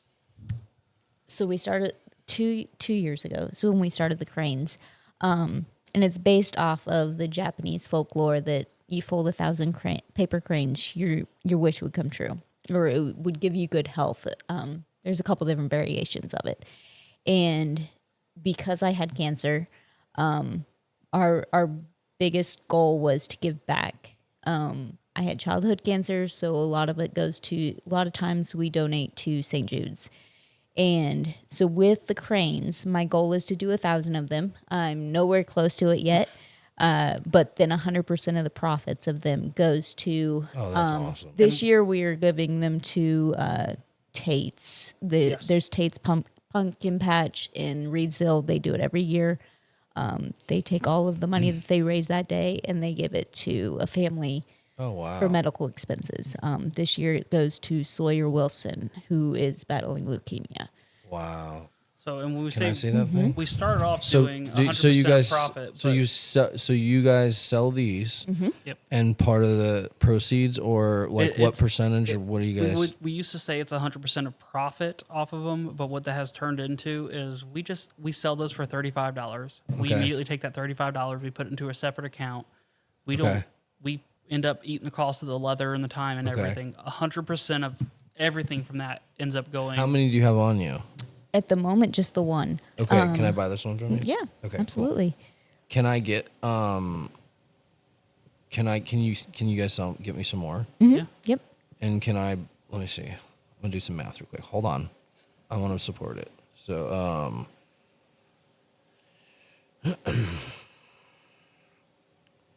can you give me 10 of them? Yeah. I'll buy this one, give me 10 more, Okay. and I'll pay you guys the Yeah, money. absolutely. You go with that? Cool. I want to help out. Yeah, absolutely. So that is arguably the coolest thing. Let's go. that I we're love doing in this. leather I'm gonna is- give this one to my wife. So our kids are all big into video games and stuff, right? And they all watch these streamers. And there's a streamer that puts on this big charity marathon with St. Jude's, and that's kind of like what sort of started some of this, because I was watching it with the kids, and I was like, hey, like we could do something kind of cool, because my kid's watching the live stream thing of it and playing games, and I said, hey, I'm going to comment in this chat, and I'm going to put pictures. And I guess it was in their Discord or whatever. And I was like, I'm going to put pictures of a couple wallets and say, hey, y'all buy these wallets, we'll donate 100% of this to it too. I had 2 wallets sitting there. So we did that. And then it was like, hey, we could do something to kind of help out with just doing something more than just doing leather work. And that's kind of, she had the idea for the cranes. I was like, let's do it. Like, let's see if we can make a difference here with what we do. So we do the cranes, and then the other thing that we do is our hats. I have this, there's no other word but disdain for debt in general. I hate debt. I think if you can't pay for something with the money you have, I feel like you shouldn't have it. Well, I'm fucked. I mean, business becomes a little bit different, right? Because Business is definitely you do different. scale, but like Yes. personal debt. Yes. But one thing I really struggle with is churches that are in debt. Ooh, yeah, big one. So our church has this big family life center that was built years ago and stuff, and the church is paying that off. Well, when I found out how much money they still owed on it, it kind of made me upset because, like, why does this church owe this much money if they weren't paying X amount a month to pay off this loan? What could the church do in the community? What a church is supposed to do, right? Yeah. So what we did at our church, Covington Westland in Reedsville, is we made hats for the church with the church logo on them, and 100% of the profit from those was donated straight back to the church. They paid for the persons buying the hat technically paid for the hat, the leather, and the time it took us to make it. But the profit, the money we would have actually made on it, which comes to about $15 per hat, went right back to the church. That's great. In their case, it varies. Gotcha.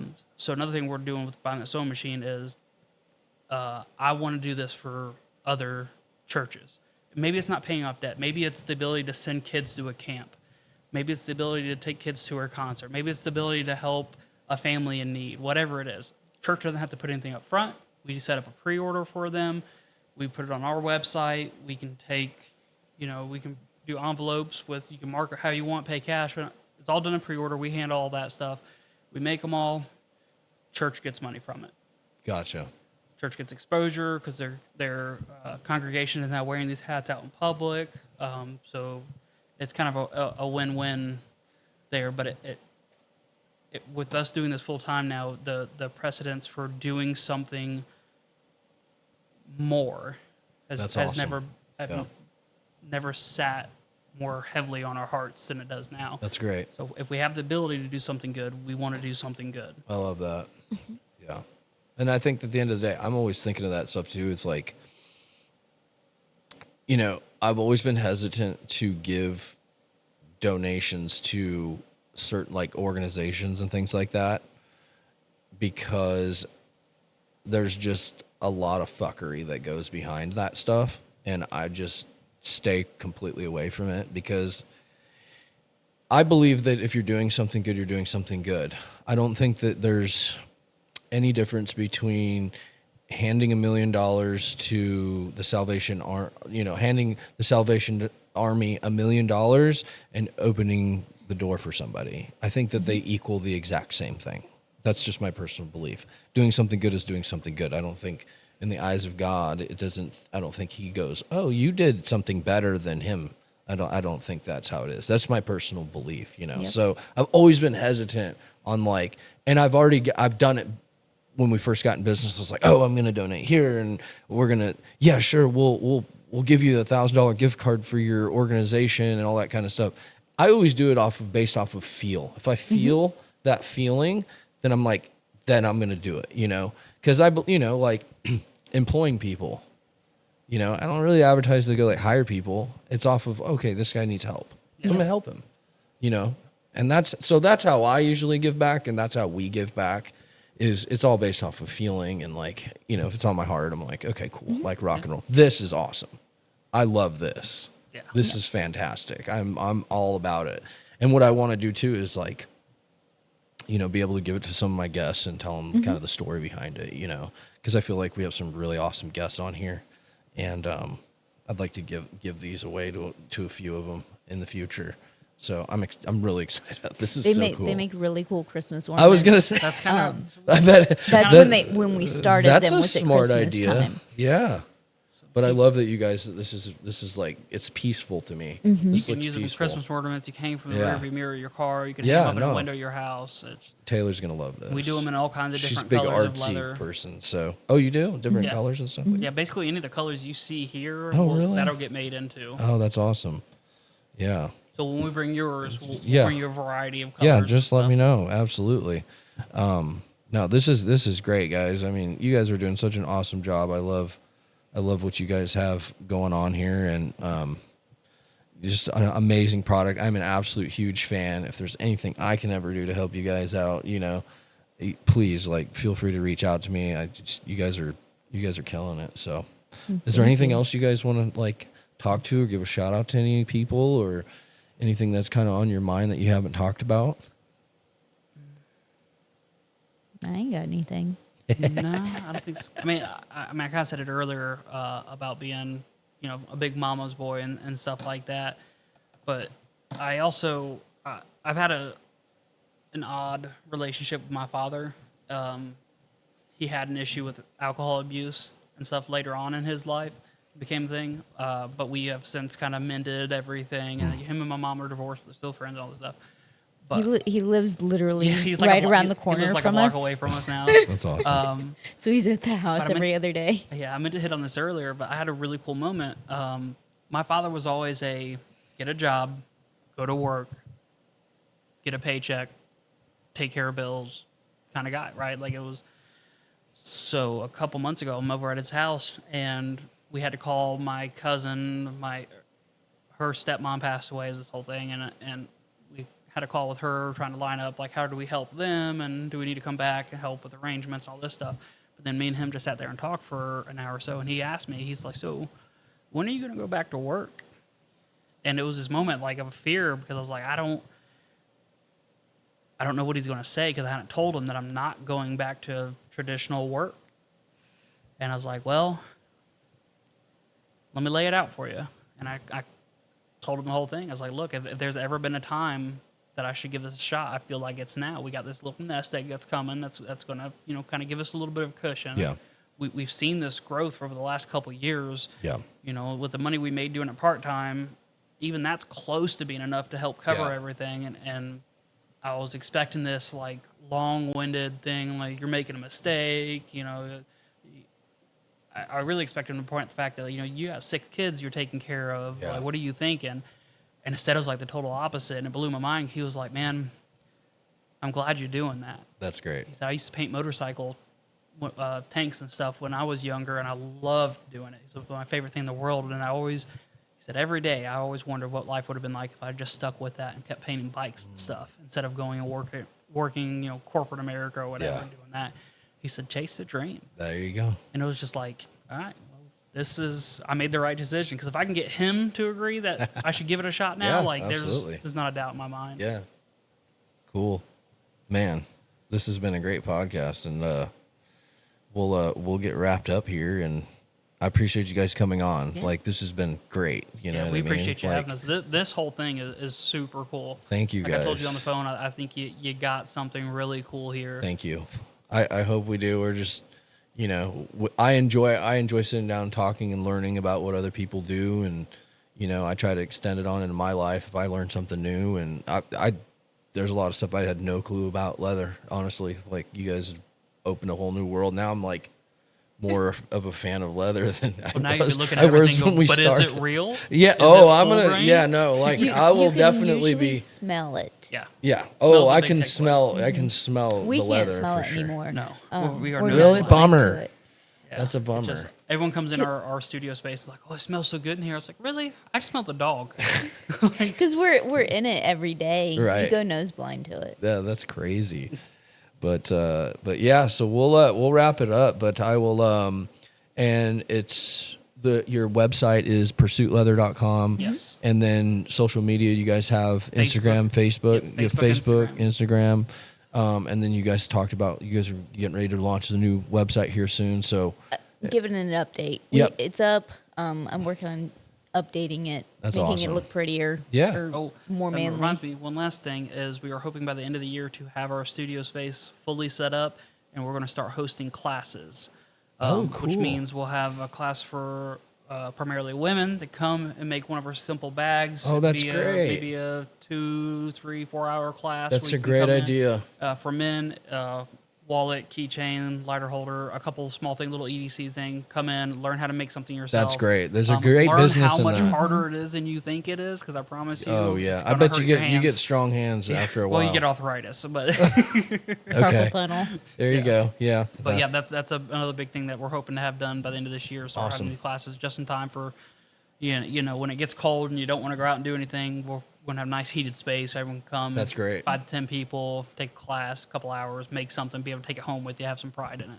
Awesome, guys. Well, good luck to everything in the future. I'm glad to call. We're friends now, and this is awesome. And look forward to checking in with you guys here in the future. So Absolutely. We All right. appreciate it. Yeah, absolutely, guys. Thank you. We'll sign off.